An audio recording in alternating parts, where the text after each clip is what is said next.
Okay, good morning, everybody. It is Wednesday. What are we at? The 12th of March already? It's not the Ides of March. Ides of March is the 15th. That is the day that all those sons of bitches murdered Caesar in the theater of Pompey, which was standing by as the Senate at the time because the actual Senate had been burnt down by a mob. So you think your times are tough, huh?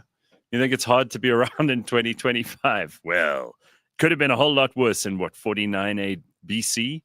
I think 49 BC, 43 BC, somewhere around there. See, I'm such a history nerd. All right, so here we are. It's Wednesday morning. Let's get cracking. We have a special guest in the studio, somebody who's agreed like a madman to get here at God knows what time this morning so that he could be a part of the show. His name is Shurldrae Rosen. It's nice to see you, dude. Nice to meet you too. How are you? Tell me about you. Just pull that thing a little bit closer. Sure. There we go. How I'm are good. A little bit tired. I'm joking. Already? The day's just begun. Can you imagine what you'll be like by 5 o'clock this afternoon? Total disaster. But thanks for having me. No, what a pleasure, dude. It's an absolute pleasure. So tell me about you, because I didn't know. I mean, again, I'm not the most up-to-date person in the world when it comes to what's going on in the world. I believe you are a media personality, entrepreneur, all-round game changer, is what it says in the CV, right? Hosting TV and radio. Representing Brand South Africa as a Play Your Party brand ambassador. You're also competing Mr. South Africa. Yeah. Is that still a thing, Mr. South Africa? I know, hey? No, tell me about it. I'm not mocking it. Yeah. Yet. No, it is a thing. Mm-hmm. I competed last year for the first time. And? I thought...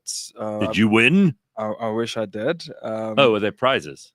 Yeah, there were some prizes as well. Okay. But the guys who did win, Marcel, well done to him. Okay. So he's the Mr. South Africa for 2024. So I was just one of the contestants for Mr. South Africa 2024. Does Mr. South Africa carry quite a lot of prestige with it? I mean, is it something where, because I know Miss South Africa's got, she's got a lot of clout. Like Miss South Africa walks into a room and people are like, ooh, she's Miss South Africa. We got to take her seriously. And she wears a sash and all this kind of thing. Yeah. Mr. South Africa, does he wear something? Will people know who he is? Yeah, it's also like a kind of sash, but it doesn't, of course, cross over. It just comes across. Oh, it's like a scarf. Yeah, like a bit of a scarf, and it says Mr. South Africa on it. And is there anything about being Mr. South Africa besides that scarf that's cool? Well, I think personally why I entered is because I'm a proud South African. I love South Africa. Okay, I do too. Yeah. Good, but I wouldn't enter a fucking beauty pageant. Mostly because people would go, "Oh, what's happened? Why is that guy on the stage? Oh, get him off." Mostly that, but also because I think we all have ways of being good South Africans, right? Yeah, of course. So this is interesting. You've got a Jewish surname. Yeah. Okay, and then I've never heard the name Shurldrae before. So where do these come from? Yeah, it's an uncommon Arabic name, which means child of splendor. My dad, my dad named me. Okay, it was quite very adventurous. Yeah, with regards to names. I've also never heard my name before. I've only heard of one other person that had my name, and that child was actually named after me. Okay, wow. There's probably only two of you. Yeah, and the surname? Dad, need to ask Dad. Yeah. Okay, because I mean I know some Jews called Rosen, but I don't know. It's the first time I've met someone who's not Jewish. And then you got an Arabic name, so technically you could solve the problems in the Middle East just with your name, right? Yeah. Hey, yeah. Okay, so tell me about the stuff that you've done in TV and radio. I don't know. Yeah, so I mean, I don't know about that, not because you haven't done well, and I should know, but because I don't watch TV and listen to radio very much. Yeah. So tell me what you've done. When I lived I'm from Cape Town. Okay. I'm born and bred. When I lived in Cape Town, I was always interested in wanting to do something in media. I used to do like ads, TV ads as well. Also, okay. So I used to just be like a featured character in the background. And then Cape Town TV, the producers at the time. I met him, and then he offered me an opportunity to run the Money Show on Cape Town TV. Oh, wow. Yeah. So would you have to, because it's budget week this week, maybe you can help us. So what I normally did was, because I used to work for Nedbank. So you really have done a lot. How old are you? 37. Okay, you should be like 53, just judging by all the things you've done. Okay, go on. So I used to work for Nedbank, and I used to just interview some of my colleagues, people from the finance industry, like Old Mutual as well. Also, Oh, you must have wanted to stab yourself in the eyes after like 5 days of that. I mean, not really, because it's like what you're doing. You get in the No, right but you're guests interviewing and- people inside the bank. Yeah. I'd be like, oh God. Yeah. Can you imagine that, guys? Like suddenly we're responsible for like an internal bank TV show. And we're like, gotta find someone interesting here. Someone's gonna say something slightly controversial or slightly thoughtful. Like, so tell us again about I'm being horrible. So you had to make that work. Yeah, no, and it did. I mean, I ran it for about just over a year, and apparently it did very well. There was a big interest from people wanting to watch it at the time. Really? Yeah, I mean, I remember when I turned 20, I think it was 26 or 27 at the time. And I just posted like about my birthday coming up and invited a couple of people and just put it like out on Instagram, like this is when my birthday's gonna be. Yeah. Oh my word. So it was like an many open people invitation? Yeah, I didn't realize that was That's crazy, the power man. actually of social media at the time. I would be terrified to put out an open invitation. You imagine the kind of replies it There gets. was so many people that Shocking. just turned up at the venue. All right, and then you went on to direct this thing, Bubele Africa. What is this? So Bubele Africa is a little NPO that I started together with Wendy. During COVID, of course, there was a lot of people who lost their jobs and so forth. And I remember walking one day with my friends. I'm not sure if you're familiar with the Zandspruit River, which is not too far from here. Yeah. And we noticed, like during COVID or just post, like the lockdown. I think it was actually lockdown yesterday. Was it yesterday? No. Yeah, it was the anniversary of it, wasn't it? Yeah. No. I think in South Africa, wasn't it like the 26th or 20? I've blocked that whole Shortly thereafter. that whole period. I went to a wedding. It's the weirdest thing, and it's funny how this still comes up as a thing of conversation for people. It's like lockdown. It actually came up in a dinner I was at the other day. I remember I went to a wedding the weekend before, and then they locked it down that next week. Yeah. Because I landed at Lanseria Airport, and it was like a ghost town. Yeah. There was like no one there. They'd completely shut the place down. It was bizarre. I know. And I mean, if you think about it now, the way we're living right now, I mean, back then we were even just afraid just to like bring our groceries in. Well, I wasn't paranoid like a lot of people. I mean, I was careful for at least the first 2 weeks. Yeah. But I didn't stay nervous about that stuff for very long. It irritated me that people were such sheep, that they were just doing exactly what they were told by a bunch of people who didn't know what the hell they were doing. I mean, most of those people on the, remember the Coronavirus Command Council? Remember that? Yeah. Had their heads up their asses. Yeah. Those people, I wouldn't trust them to sit the right way around on a lavatory. And they were telling us what to do. They were, you mustn't wear open shoes. And you should wear the mask thing. Do you remember how you had all these like tyrants in society who were telling you couldn't wear a mask, you could wear a mask, you had to wear a mask? I remember like the security guard at the shopping center suddenly was this like Obergruppenreichsführer who was like storming around the place going, "Why is deine Mask?" I just think back people and chasing people down just for going for a swim. And they must try that again, because I thought about it and I thought, I hope if we've learned any lesson, it is that you must ignore these people. I mean, if there's some huge plague and it just wipes us out, then we deserve it. Yeah. But I'm certainly not going to listen to the experts again when it comes to that sort of stuff, because clearly they were just wrong and they were fucking with us, right? Yeah. Well, I don't know. But why do you bring it up? So many people because that is also how Bubele started. Oh. There was so many people that, so so many people lost their jobs, and I remember we went for a bit of a walk when we were allowed to go for walks, just to meet as friends or come to the Zandspruit, go for a walk. It was busy, and then we noticed how dirty this river was. Well, I noticed how dirty the river was, and I said to my friends, we should consider cleaning this river, like as a little project. And our friends, they're like, "Oh, you do it." Okay. And the following week we met up again, and Wendy was there busy recruiting people, literally that's coming to the path and letting them know that she wants to try and clean the river. And I was like, sign me up. I'm definitely coming on board. And then that's how we started Bubele Africa. And now you're one of the people who runs it. Yeah. Myself, Wendy, and Simon. Who are Wendy and Simon? So Wendy is one of the directors. Okay. Who are also, like I said, like I met there on the riverside, and Simon is her husband. Okay. He's also one of the directors. Well, God bless the three of you, because anyone who's tidying up, and it's weird to me that the same people who call themselves environmentalists or conservationists are less interested in the hard job of cleaning a river, which is that's a major undertaking. It never stops, right? Yeah. So things like that are getting your hands dirty, getting into gumboots, climbing into that water, pulling out God knows what, because our rivers are so revolting in this country. They're just used as open sewers. That's true.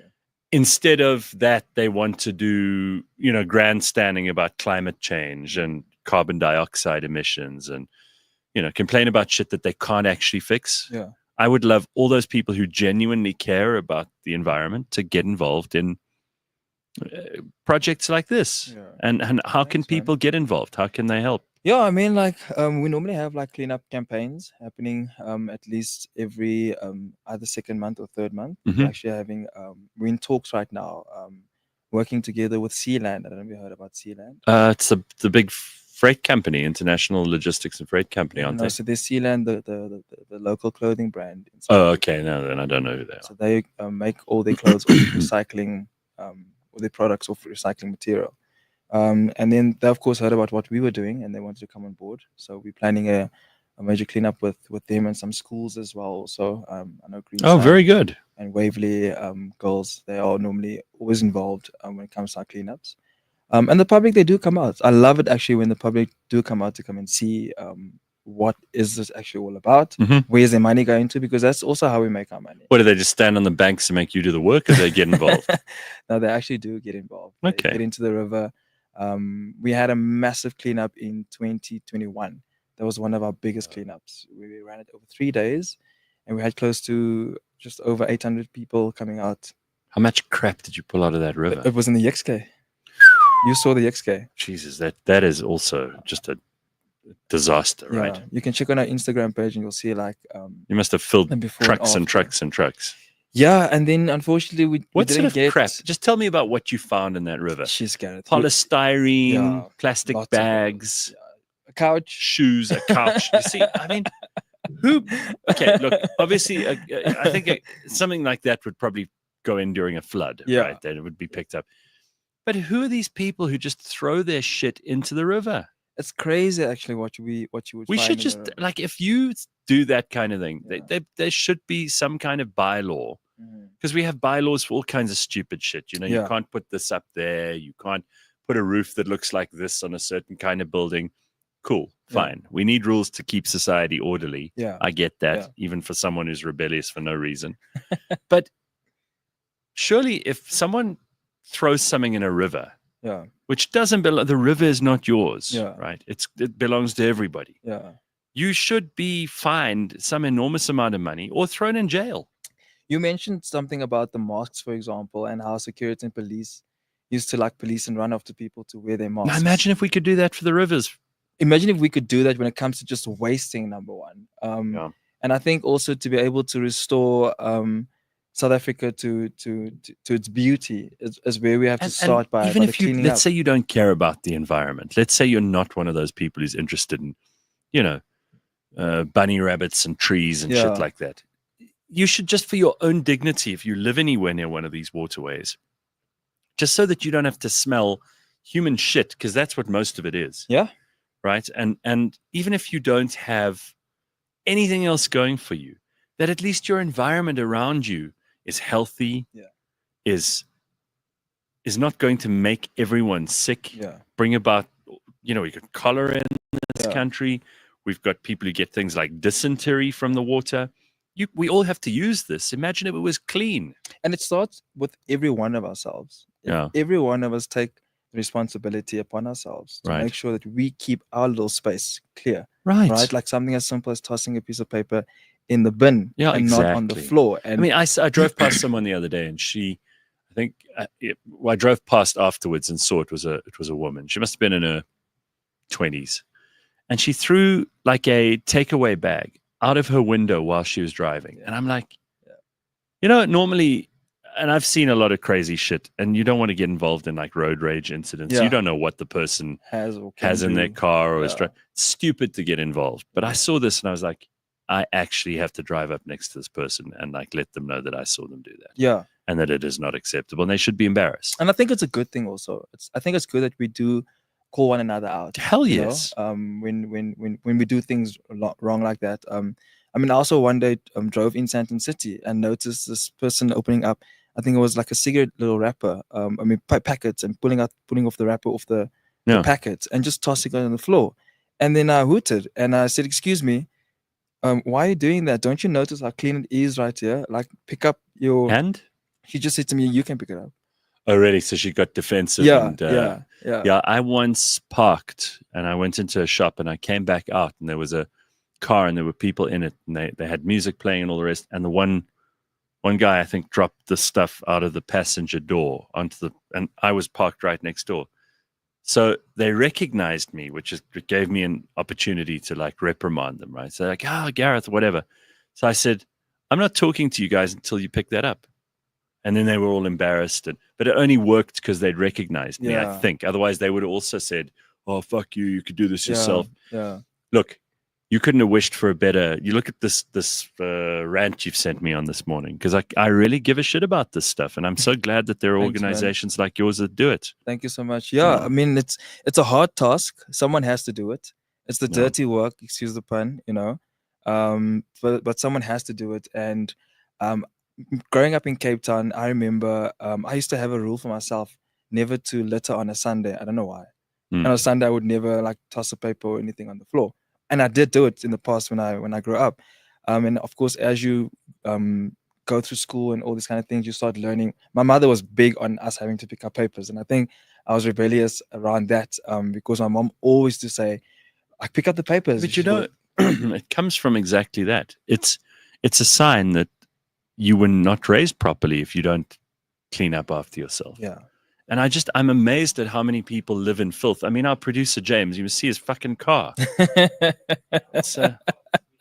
His car looks like it's been through the Yukske River. It's appalling. And, it's just no self-respect. It's just disgusting. But there are lots of interesting comments here. Durban Dope says they've invented a plastic bag that dissolves in salt water. Oh, wow. Okay. There we go. Get that out. Then when the river gets dirty and a road turns into pothole, we should rename them after ANC politicians. Rename Bree Street Gwede Mantashe Boulevard. Yeah, I think that's an excellent idea. So as soon as a street becomes shitty and a river becomes dirty, then we name it after people in the government. But I mean, I don't know, like, it doesn't really have to get to a point where it is right now. One of the things that I always try to explain to people when they come to the cleanups is that we went up to the Drakensberg not too long ago. It was our first time actually going to the Drakensberg. Yeah. And while we were hiking up there, I noticed the water was just so clean.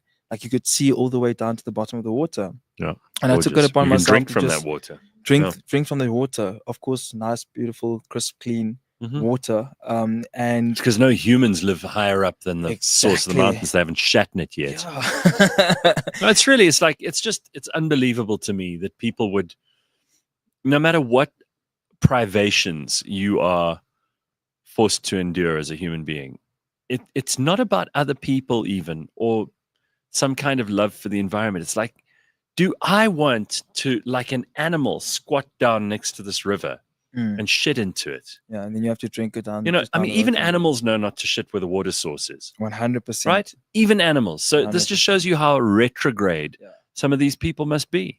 If I can encourage people, like who's watching, and listening to this, I would say we should actually start to go and visit, go to safaris, go to visit them, like the marine life as well also, and understand how animals on this planet do not waste the way human beings do, even when it comes to food as well. I went to the Kruger not too long ago and I did a walking safari, and they were explaining It's cool, about eh? how there was a lot of shit talk because of course they speak about all the dung and stuff like that. They call it shit Yeah, talk. yeah. And It's a big part of what people.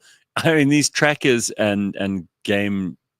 What do they call them? Game rangers. These guys have to know an enormous amount about shit. Yes, and it's crazy how to understand amazing. how even like in the animal kingdom, another animal will come and eat like a hyena's dung just because of the calcium that's inside of it that they require, you know.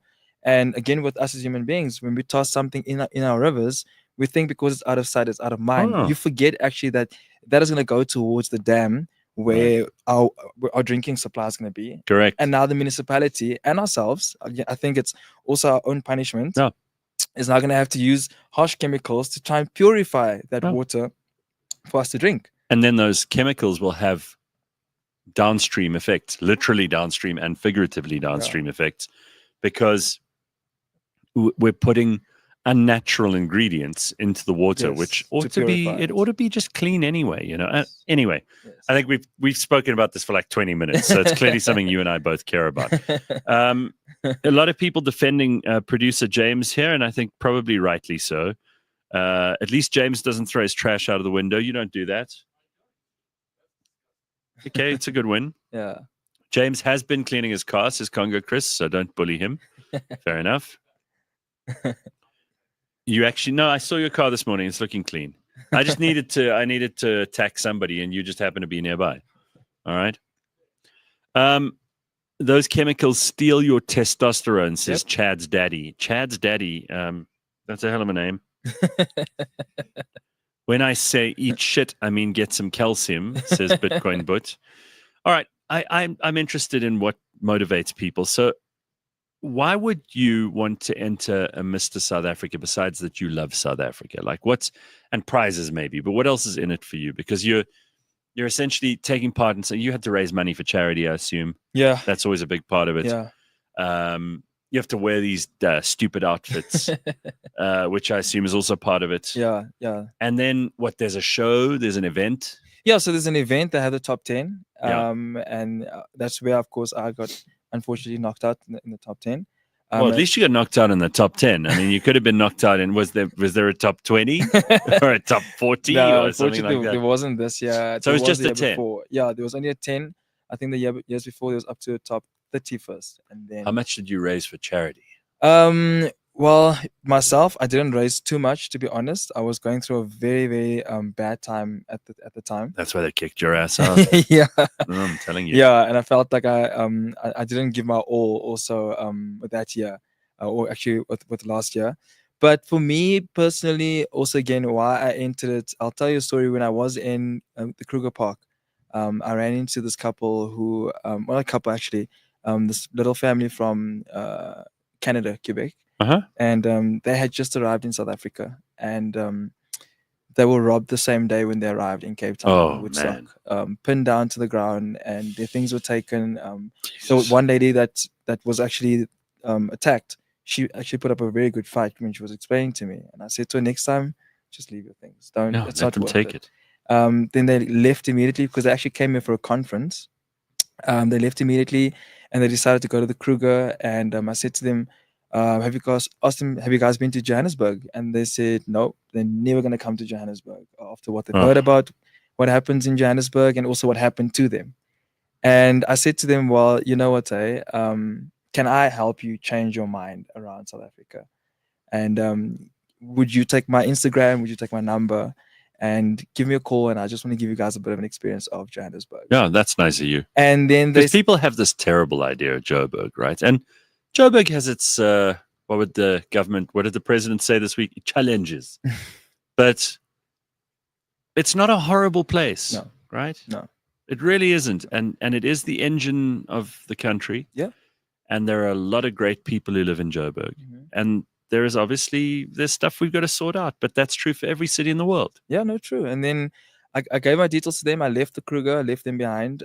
They came back to Johannesburg the following day. Okay. And as I was driving back, I think just past Limpopo, I got a message from them and said, listen, we want to take you up on your offer. Okay. And stuff. Can we meet tomorrow when we arrive in Johannesburg? So did you rob them? Because that would have been the authentic Joburg experience. So they picked me up. And I took them straight to the CBD. So I gave them a little bit of a scare. Did you? Even more. And I could see shame. I could pick up on their energy that they were the like center of so Joburg, afraid. The CBD of Joburg looks like fucking Mogadishu. Okay, and that's not a compliment, by the way. If there are any Somalis watching and you're like, oh, he mentioned us, it's a shithole. So if anything looks like Mogadishu, that's the worst thing I could say it is. Okay, so if I said, I don't know, Kinshasa, which I don't know anything about, but even that's better than Mogadishu. Yeah. Mogadishu is just basically rubble.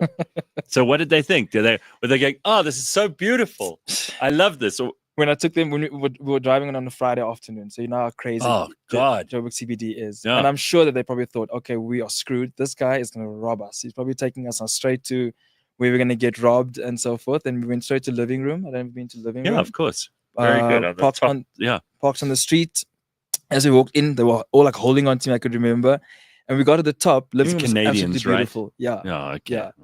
Living room was absolutely beautiful when you get to the top. Yeah. And they were completely in awe about it. We had a couple of drinks. There was a live performance. We had something to eat. And they completely just like loosened up and stuff. That's when you robbed them. And I think I robbed them from the idea of what South Africa, what people make South Africa to be out or make it out to be. I remember the daughter when we drove back. She leaned over to her dad because they're French, and she said to her dad, "We should have come to Johannesburg a lot sooner." Okay, but that's great that you did this, and I do think you deserve some credit because people don't make an effort for Joburg is not a tourist destination, sadly, for so many people from all over the world who come here. Yeah, Joburg's their last thing on the way back. They fly out of OR Tambo. Yeah, and the East Rand is probably the worst place to end up during. I know I'm looking for trouble here, aren't I? Imagine telling a trauma victim to lighten up and expect instant healing. That's called a warm South African welcome. Cape Town giving Joburg a bad name. Come to Joburg. It's not so bad. Welcome to Hillbrow. Even as recently, okay, hang on a second. This is now about James's car again. See, I should never have brought this up. You got your car polished on Saturday? Huh. Very impressed, James. Sugar Shabalala says here that the Drakensberg is amazing. So this is great, dude. I like that you're kind of a one-man tourist bureau for South Africa. That's great, and particularly for Johannesburg. Yeah. All right, well, we got to look at a couple of stories that are in the news this morning. I don't know if you know about this, but there's this huge, big campaign on. It's basically a terror campaign in the United States against Tesla because the left-wing lunatics in America hate Elon Musk so much, right? And they hate what he's doing inside the DOGE, Department of Government Efficiency, that they're now turning on Tesla drivers. So there were a couple of Tesla trucks attacked in various places, people throwing things at them, people damaging the vehicles, people blowing up and damaging Tesla dealerships in America. It's only a few incidents, but it's definitely indicative of the kind of terror that only comes from one side of the political aisle. I mean, I didn't see, you remember when the conservatives in America boycotted Budweiser beer because they got like that woman stroke man, the one with who did all the Budweiser ads, the guy who dresses up as a girl, Dylan Mulvaney. Okay, so that happened. Conservatives were like, we're going to boycott Budweiser beer. They brought the company to its knees, and it did an enormous amount of damage to the brand Budweiser. Anyway, it was Bud Light. Anyway, there was no violence. There were no attacks. Nothing was destroyed. There was no property damaged. But because the crazy people on the left hate Elon Musk so much for what he's doing, they're taking it out on, again, it's what weak people do, right? They take it out on whoever's at hand or whoever is weaker than them. So if your car is parked on the side of the road and there's no one there, then they'll like scratch it. Those are the kind of people we're talking about. So Donald Trump apparently is going to buy a Tesla in support of Elon Musk. There's a big story on Twitter this morning. So you can imagine him. Elon, you might not be able to sell to the crazies and the left, but I'm going to buy some Cybertrucks. I love a Cybertruck. Great car, very strong car. So he's publicly declared his intention to purchase a Tesla vehicle, citing supporters to show support for Elon Musk, who he describes as a real patriot. The announcement comes amidst reported attacks. These are not reported attacks. They have happened on Tesla dealerships by critics labeled as radical left-wing lunatics by Trump. That's what they are. I don't know how else you'd say it. I mean, can you imagine being so deranged that you can't actually argue about saving people tax money, for example? So what you do is you attack cars made by the company that is owned by the guy who's in charge of Doge. That is a long chain of causality that you need to affect. And I think that they should be arresting people and putting them in jail. That's what they got to do. Someone damaged my car. Listen, I wouldn't drive one of those Cybertrucks. I think they're hideous. Yeah. That's the ugliest thing not the ugliest, but Judge is probably worse. There are things that are worse than that. But it's not a great looking car. I don't like the look of them. Yeah.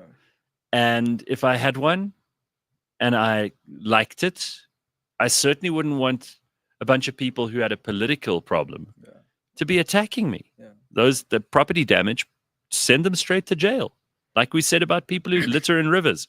Send these radical lunatics to jail. And I don't know why police in America aren't doing that. The same way we did with masks. Exactly. You weren't wearing a mask, you're going to jail. Right. So. Except these guys will deserve it, right? So he put out a Trump truth. What do they call it? A truth on his Truth Social. Mm-hmm. To Republicans, conservatives, all the Americans, Elon Musk is putting it on the line in order to help our great nation. He's doing a fantastic job. You can just hear him saying this. You're doing a fantastic job with the impression.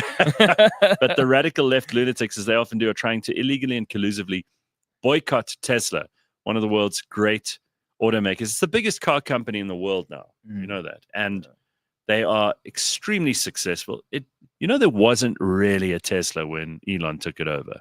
Okay. A lot of people think, he bought the company.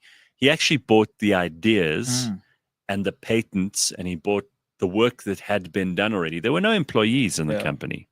Now I think they employ over 100,000 people. Wow. So you have to ask yourself, if you hate Elon so much, ask yourself a couple of questions. First of all, do I have the money to buy a Tesla? And if I do, would I want to buy one?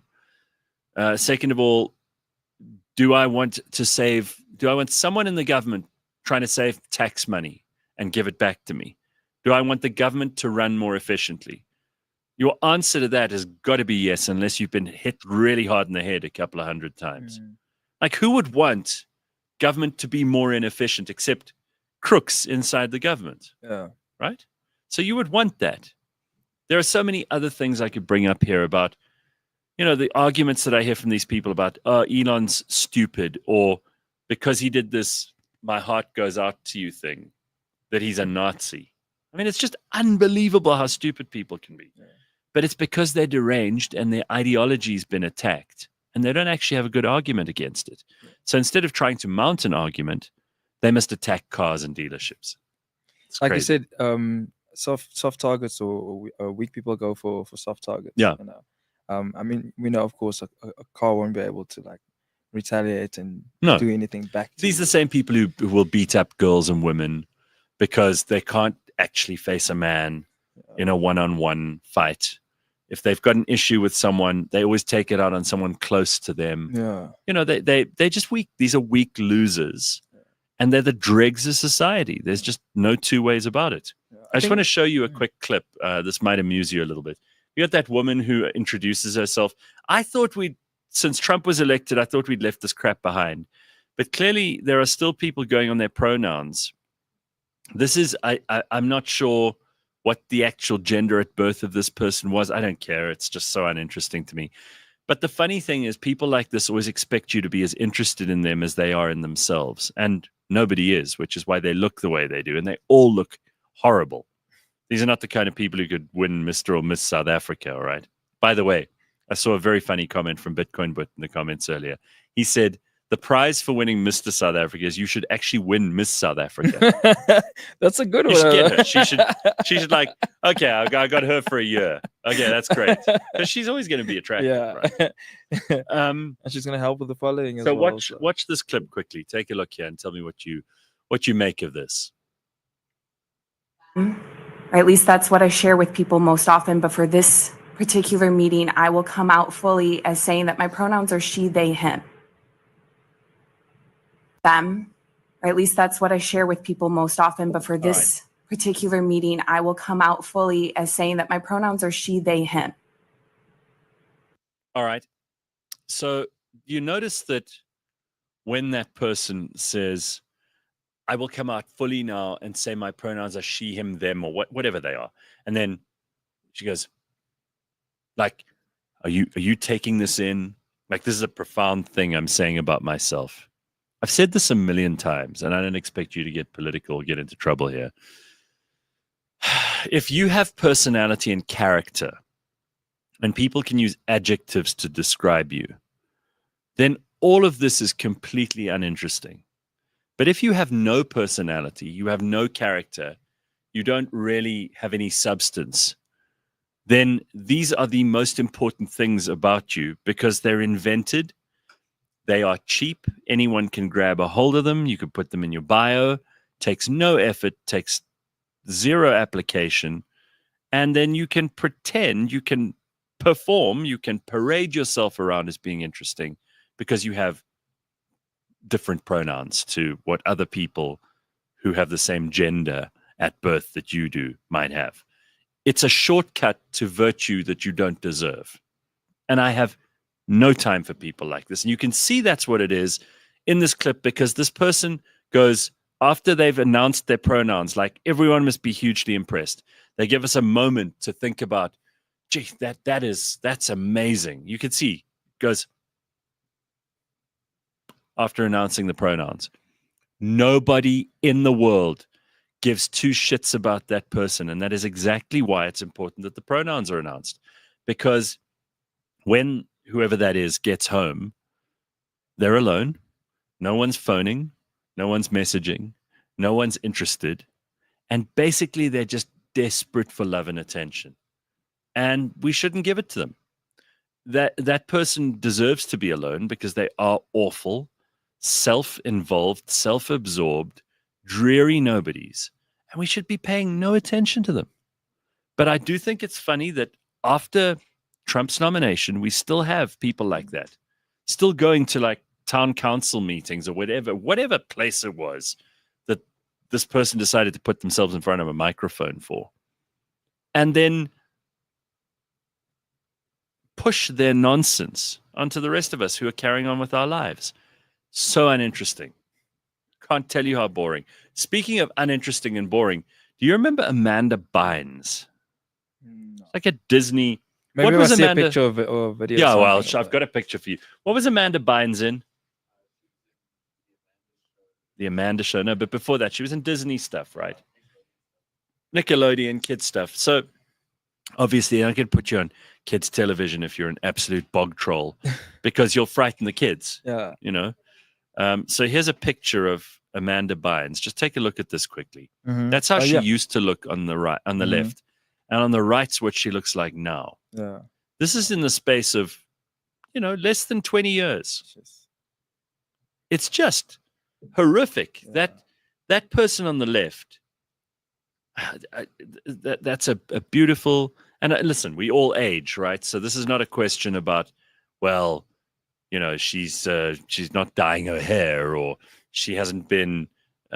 She almost doesn't look like the same person. It doesn't in the look other like picture. the same person. That person It's on the quite right sad. is like the person we saw in the previous clip. Yeah. Really. Yeah. I mean, compare them. They're revolting. And I just wondered what happened there. Like how much terrible shit can happen to a person in their life, or how little do you have to stop caring about yourself? How much do you have to stop caring about yourself to let yourself go like that? What you said you went through a bad time a couple of years ago, but you didn't let yourself become a complete disgrace, did you? Yeah, I mean, like, I'm probably gonna say things that might be a little bit No, you're allowed. That's the contradictory whole. Well done, Shurldrae. to what you are saying. You've just figured out that this show is all about arguments and saying things that you really believe in. Go for it. But well, I mean, working or doing the work that I've been doing, I think that's also what encouraged me to not go off the rails and stuff. Yeah. I remember this one day when we were busy cleaning. Well, actually, we were cleaning the river, and some of the people in the community came together, and someone then started running on the river because he noticed how clean it was, and then there was someone sleeping under the bridge, and he messaged in the group and he said, "There's a guy sleeping under the bridge," and I messaged him, DM'd him, and I said to him, "Can you meet me and tell me where this person is that's laying under the bridge?" We went there together, and then I asked in front of this guy who, of course, lodged the complaint, why are you laying under the bridge? Tell us what's happening. And we found out that this guy actually lost his job because of COVID. He was like an A-grade waiter. He couldn't continue paying his rent. He got thrown out of his Sure. place where he was living and stuff. And so we said to him, well, then just make sure to clean your area. Mhm. We then shared in the guy who lodged the complaint, he then shared in the group about why this guy was laying under the bridge. And that sparked a whole lot of people within the area to come and bring this guy a tent, clothes, a bit of food and everything. People And are nice, huh? Yeah, and within There are good people in the world. within like I think like 2 weeks, 2 or 3 weeks, he was gone. He then managed to like just because he said he will just leave and he will be able to pick his life up again because this is kind of like helping him right And who now. knows? He's obviously not under the bridge anymore, but who knows what he could be doing? So I understand, like, yes, we do find people who really chooses to go down or like off the rails like that. And then you find people who just like, I feel sometimes like the system has been like, it's so tight where everyone is like kind of like struggling and stuff and trying to like just Everyone, listen, put up that thing about everyone's going through a struggle. You'll agree with this, Shurldrae. Take a look. Everybody you meet is fighting a battle that you don't know about. Attack them. Now they're fighting 2 battles. That's my philosophy. You know, I do like that. I shared it with some people in a meeting yesterday, and they were like, "No, you can't say that." Yeah. Yes, you can. I think it also there are good people in the world, but I think that there's honest and true compassion, yeah. like where you take the time and trouble to hear someone's story, like you did about that guy under the bridge, and you see what you can do to help them. Yeah. And that is a terrific way to deal with pretty much any adversity that you or someone else in your life is going through, or even people that you don't know, strangers. Yeah. And we sometimes have our cup is full enough for us to be able to help others. Mm-hmm. What I don't believe for a second is that everybody has a cup that's full enough to be able to do something for someone else. Most people say they do, and they want points, merit points for doing good things. Yeah. And that's not what you should be doing it for. Mm. It's what you do when no one else is watching. Yeah. Yeah.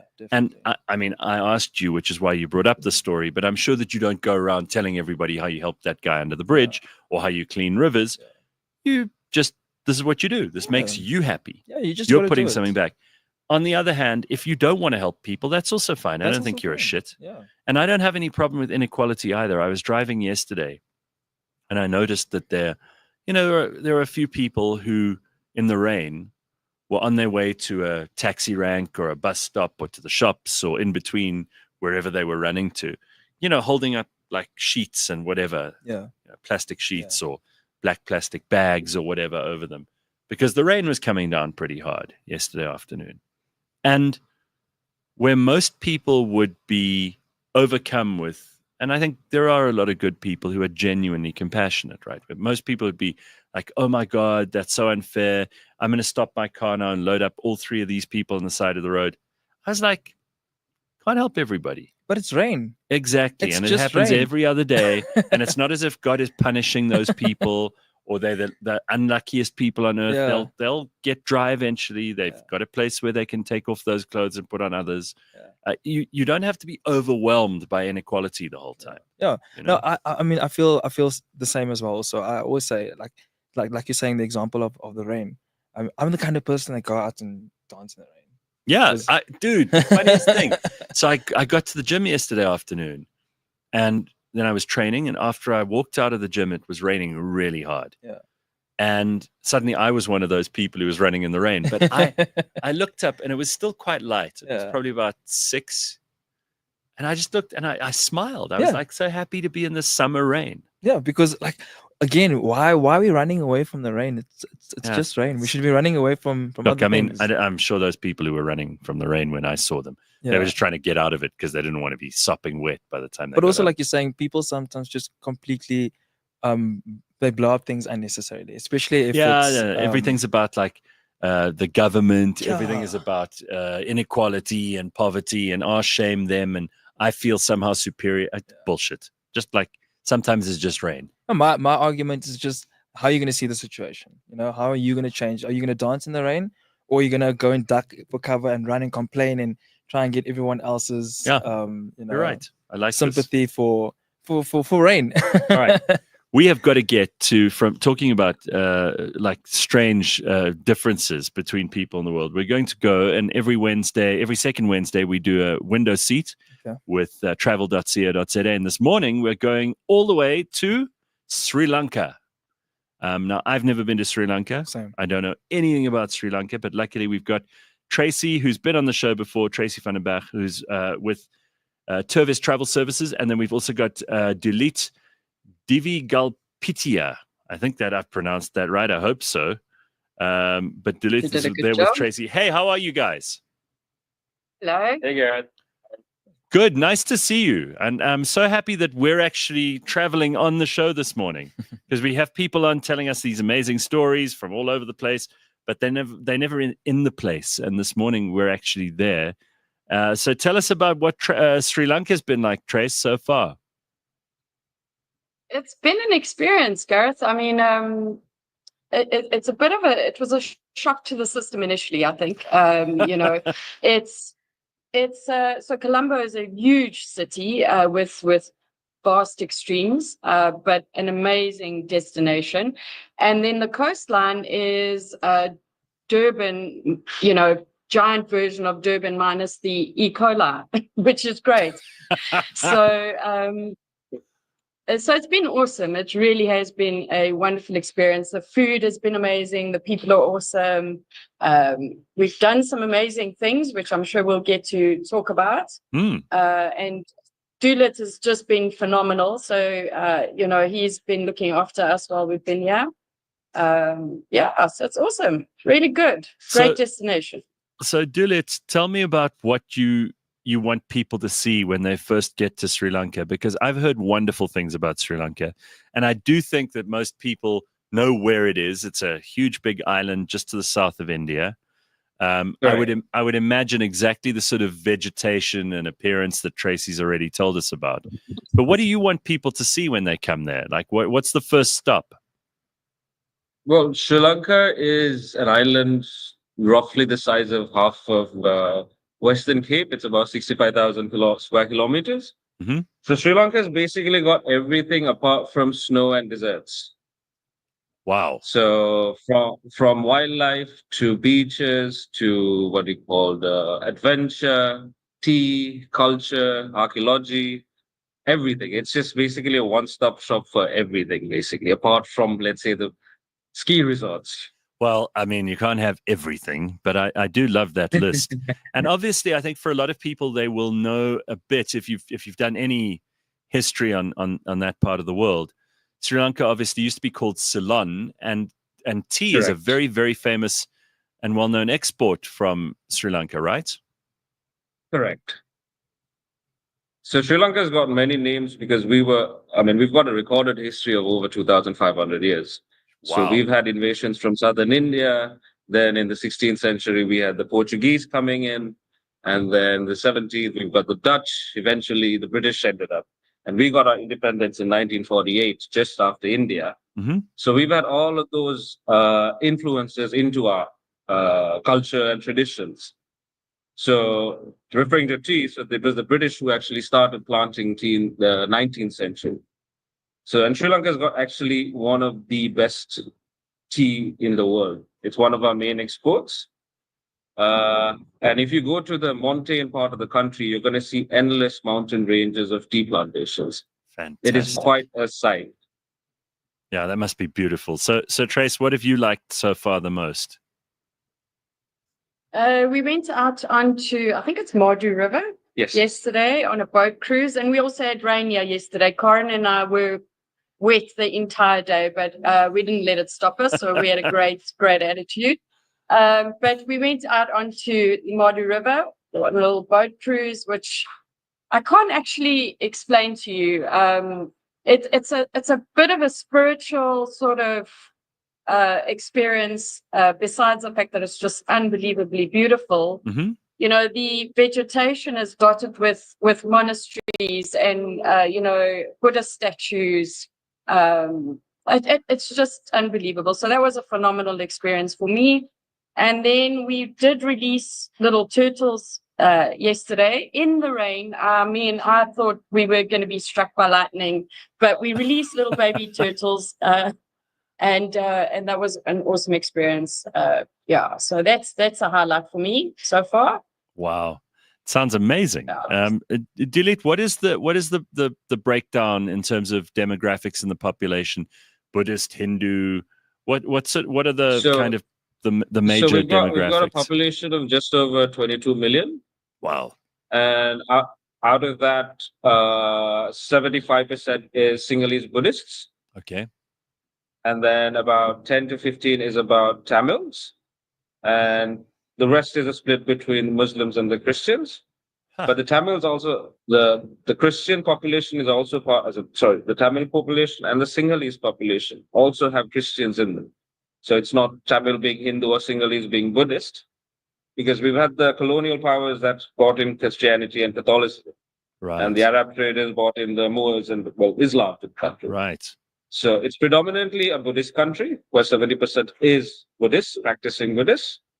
But so that would be the rough breakdown of all the. And the languages? I mean, Tamil, I would imagine, is spoken there. What else? So we've got three predominant languages. Number one being Sinhalese. I would say 95% of the population speaks Sinhalese. Okay. Then you get Tamil, and then you get English. Right. So Sri Lanka is one of those countries where a lot of people are, they might not be fluent in English, but they understand English. Right.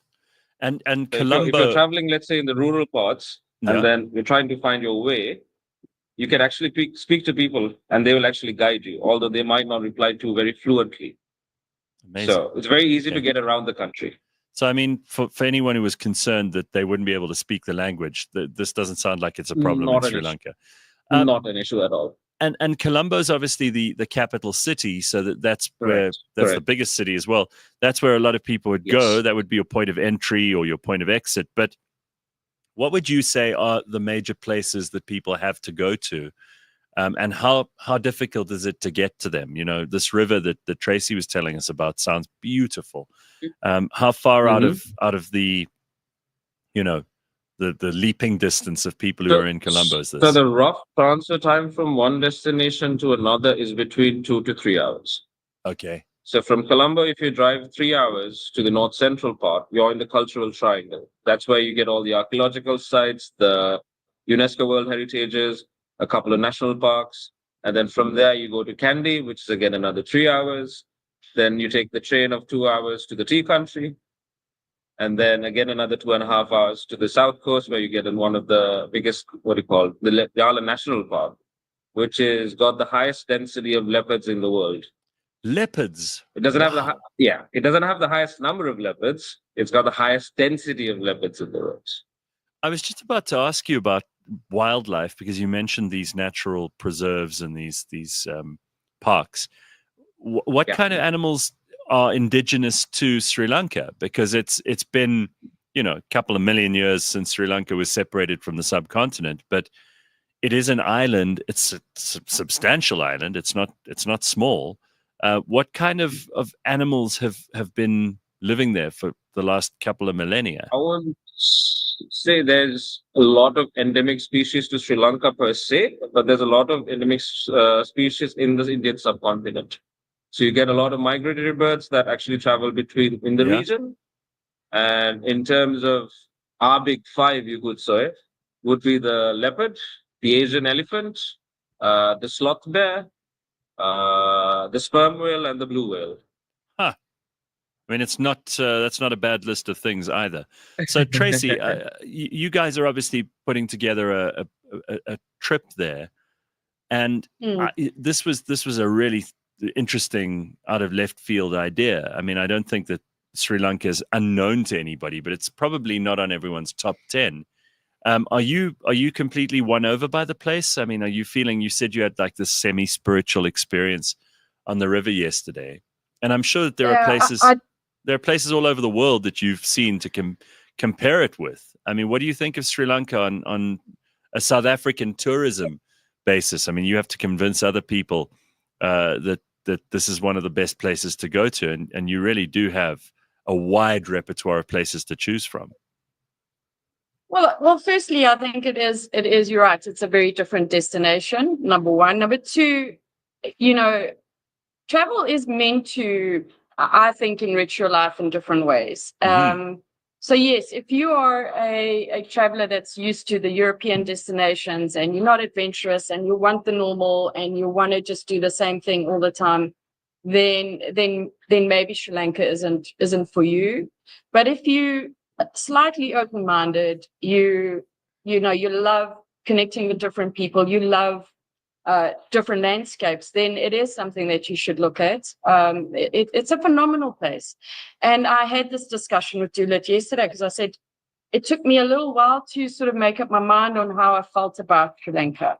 And I think that is a good thing because more often than not, it does mean there's some sort of shift taking place within me or within a traveler that comes here. Right. It's not a cut or dry, Well, I saw an interesting comment here, Dulit, you might like this. Sri Lanka also have an above-average cricket team, and cricket's obviously a big part of things too.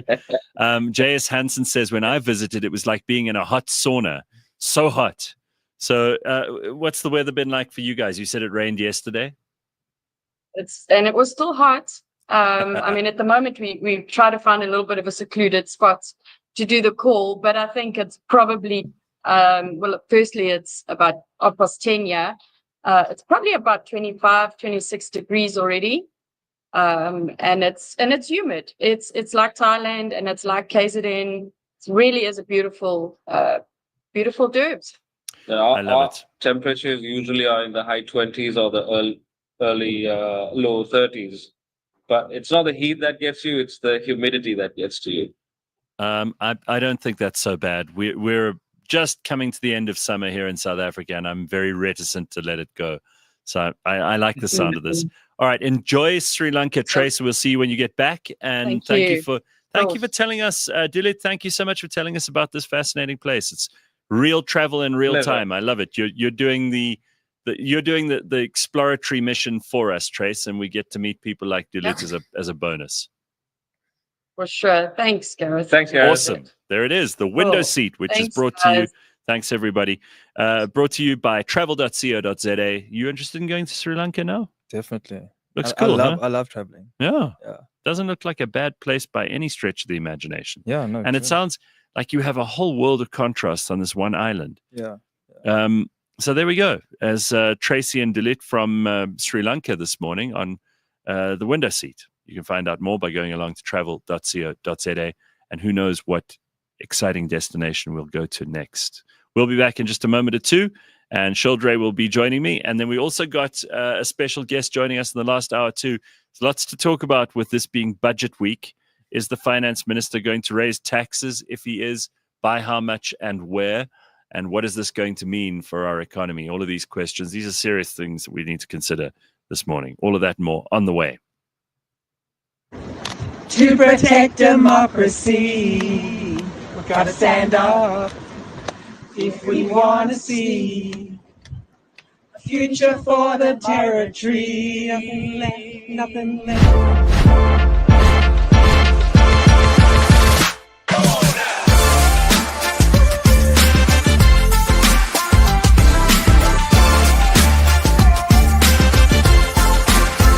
am the victim Yeah. of potholes. I drive sports cars. You can't fix potholes when they are wet. You cannot work on a road surface that is wet. The biggest problem with people complaining at this particular time, it happens every year. From December up until February, there's heavy rains that are happening. Yes. Now, water is the biggest enemy of road, of asphalt. What we would call tar. Yes, it washes So the roads that is away. why you would find a lot of potholes during this time. And unfortunately, you can't fix potholes when they are wet. You cannot work on a road surface that is wet. So which is why the potholes will take longer to fix at this particular time. Of course. But once the rain has stopped, you will see JRA working. But it doesn't mean we do not work. We do respond where it gets dry. The teams go out and they go and fix. The only work that we do during a rainy time or when it rains is unblocking of stormwater drains and so on and so on. But the road infrastructure we cannot touch when it's wet because it will be waste of asphalt. Maybe like, yeah, just only a picture, then I'll send you maybe $500, whatever. There are fetishes that people have. Toes, they are toe only fans people. Like OnlyFans woman just shoots her toes and people buy the They toe get paid, ne? They get paid for toes. Have you found men like wanting to pay to see your breasts or sexually for your Yeah, I breasts? get Or that a lot. fetishes like that. What But- happened? No, I just only got a DM on TikTok. Yeah. You know, they have like, I think, 1,000 messages on TikTok. Sure. Yeah. For Then, guys saying yeah, please, send me your boobs for $800. So like, baby, look. $800. dollars. That's like Yo. 16,000 rand, 15,000 rand. Eh? Is it 15,000? Gee whiz, and you got 1,000 of those. And Sister Bettina's Yeah. looking at you right now like, hey, I want gigantic. tell my grandmother to sweep these things. We've commodified women's bodies. So, like, even something that for you is a medical condition. Like, how crazy is that? People are so It's crazy. a medical condition, and people are like, I'll pay to see that. Like, who's gonna be like, There's yo, you've got a huge OnlyFans growth on your women back? Fall pregnant. I'm not saying they fall pregnant to do this, but the pregnant women go and do OnlyFans while they're pregnant because there's guys who want to see a pregnant woman doing certain things to.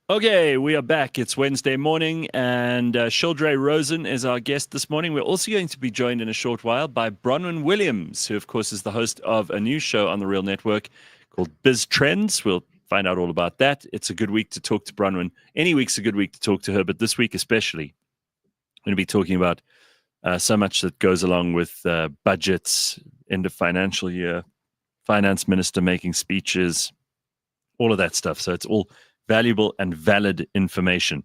Okay, couple of things I want to quickly show you, though. Here is something utterly revolting, Shurldrae, just to start your Wednesday properly. I don't know what's wrong with this guy. I'm not sure. There could be a lot wrong with him.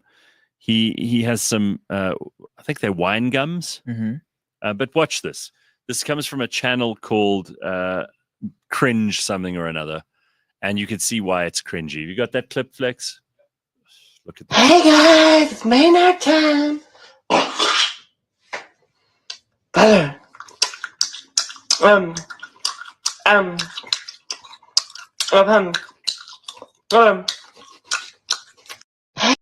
All right, so just take it out to the back of the yard and shoot it in the head. Whatever the fuck that is.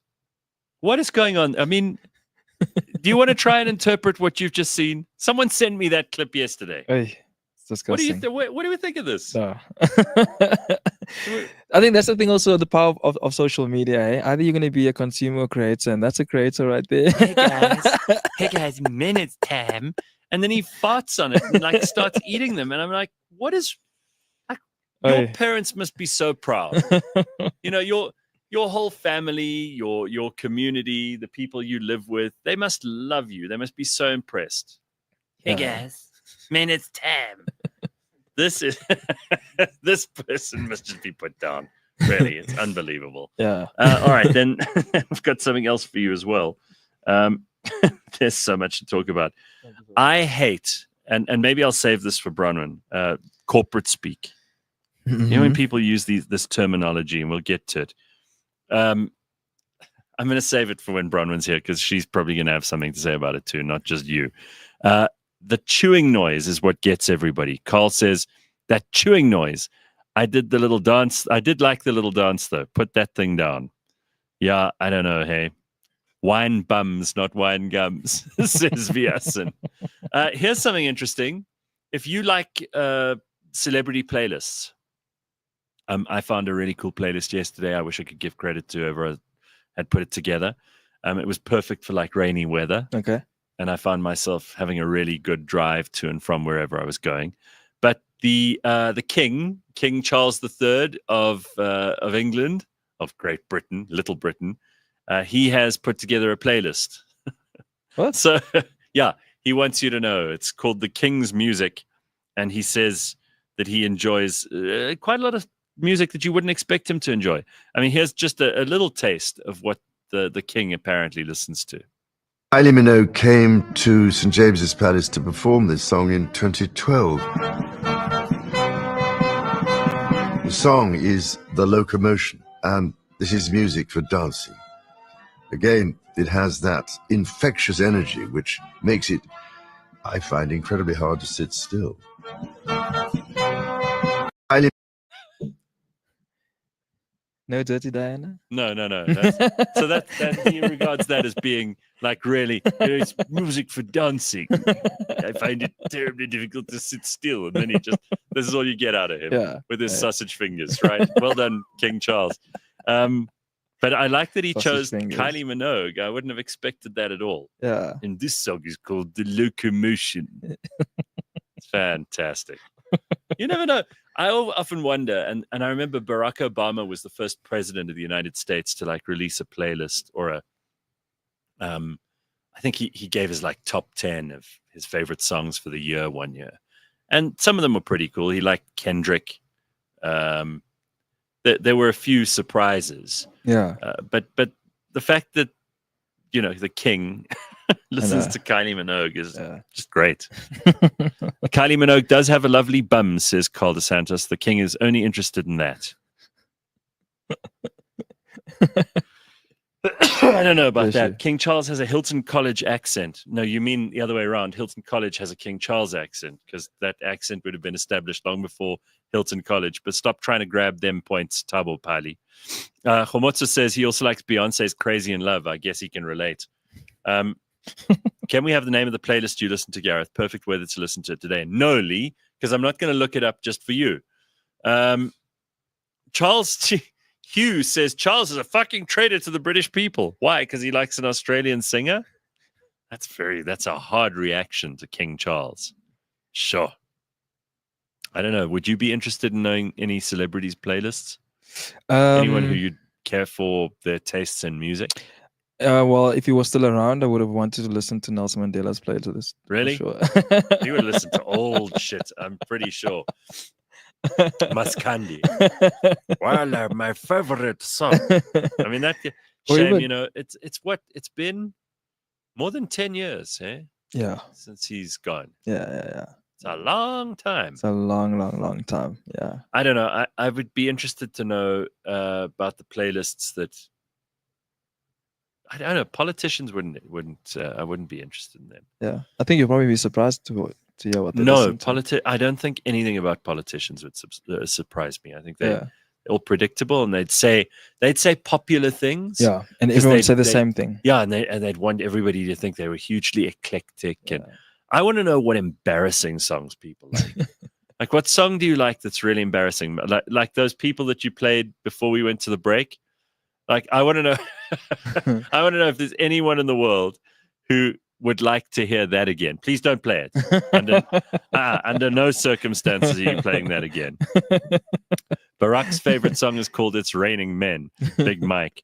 I bet my house, Jacob Zuma's playlist is fire, says Pumlani.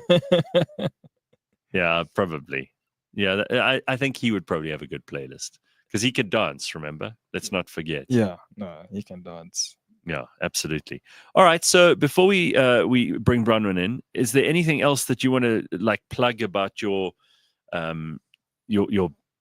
business, not business NGO that you're involved in? Tell us a little bit about that, Bubele Africa, and how people can. Is there a website? Is there social media we can follow? How can we get involved? Definitely, we do have a website. You can check us out on bubele.africa. And then also, of course, we are very much dependent on, we run off donations. Donations, of course. Yeah, so if you would like to donate, you can go onto our website. You can also check out our Instagram as well, Bubele Africa, and give us a follow there as well. Also have a look out for all of the cleanups that we'll be hosting throughout the year and how to get involved as well. Awesome. We would want people to get involved so that you can see also where your donation is going towards. We just recently redid our staff's uniforms and outfits and stuff because being out in the sun, it's a bit it's hard. Listen, cleaning filthy rivers and things. And I do think that if you're going to get involved in anything that has an environmental or conservationist bent, that this is probably the best place to start. Yeah, it's not glamorous work. No. But it needs doing, and we really should be looking after it. Improves it improves the environment for all of us. Like when we cleaned the Zandspread, we had all these ducks and fish life and bird life coming back. We've installed bat boxes and owl houses and stuff. It's the Zandspread, it's the Bronwyn spread, the XK that we've taken on. And for example, like Zandspread, at first when we started cleaning it, you could at least fill 2 big bags. Now, because we're consistently cleaning it, you can not even fill up a little Checkers bag. Really? So people are actually looking after it now that it's clean. True, but also at the same time because of the donations and our team that are constantly consistently we have to. And clean. Are these people employed? Yeah, so they So we've got about 5 people now. We added first on average we had about 40 on rotation. This was volunteers because we were giving a bit of food, a bit of money, and then now we have our full-time 5 staff of 5. That actually works. All right, so that's important because I thought for a second there that it was a, volunteer thing and people pitch up for a cleanup and then they do that and then a couple of months later it'd be filthy again. But these guys are doing it all the time. All the time because also now that it's rainy season, every time of course when the banks fill up, there's of course lots of trash laying on the river banks and so forth. Lots of logs that needs to be pulled out of the river because of trees that fall into the river as well. The other day with all this rain and everything else, a friend of mine parked her car. She was visiting somebody, and a huge big tree fell on her car. Oh, yeah. Like luckily she wasn't in it at the time. Sure. But can you imagine? Right here in Johannesburg. Imagine going out to your car. You've parked. You're just doing your thing. Yeah. Go outside and there's a whole tree on top of your car. Yeah, that's crazy. What are you going to do?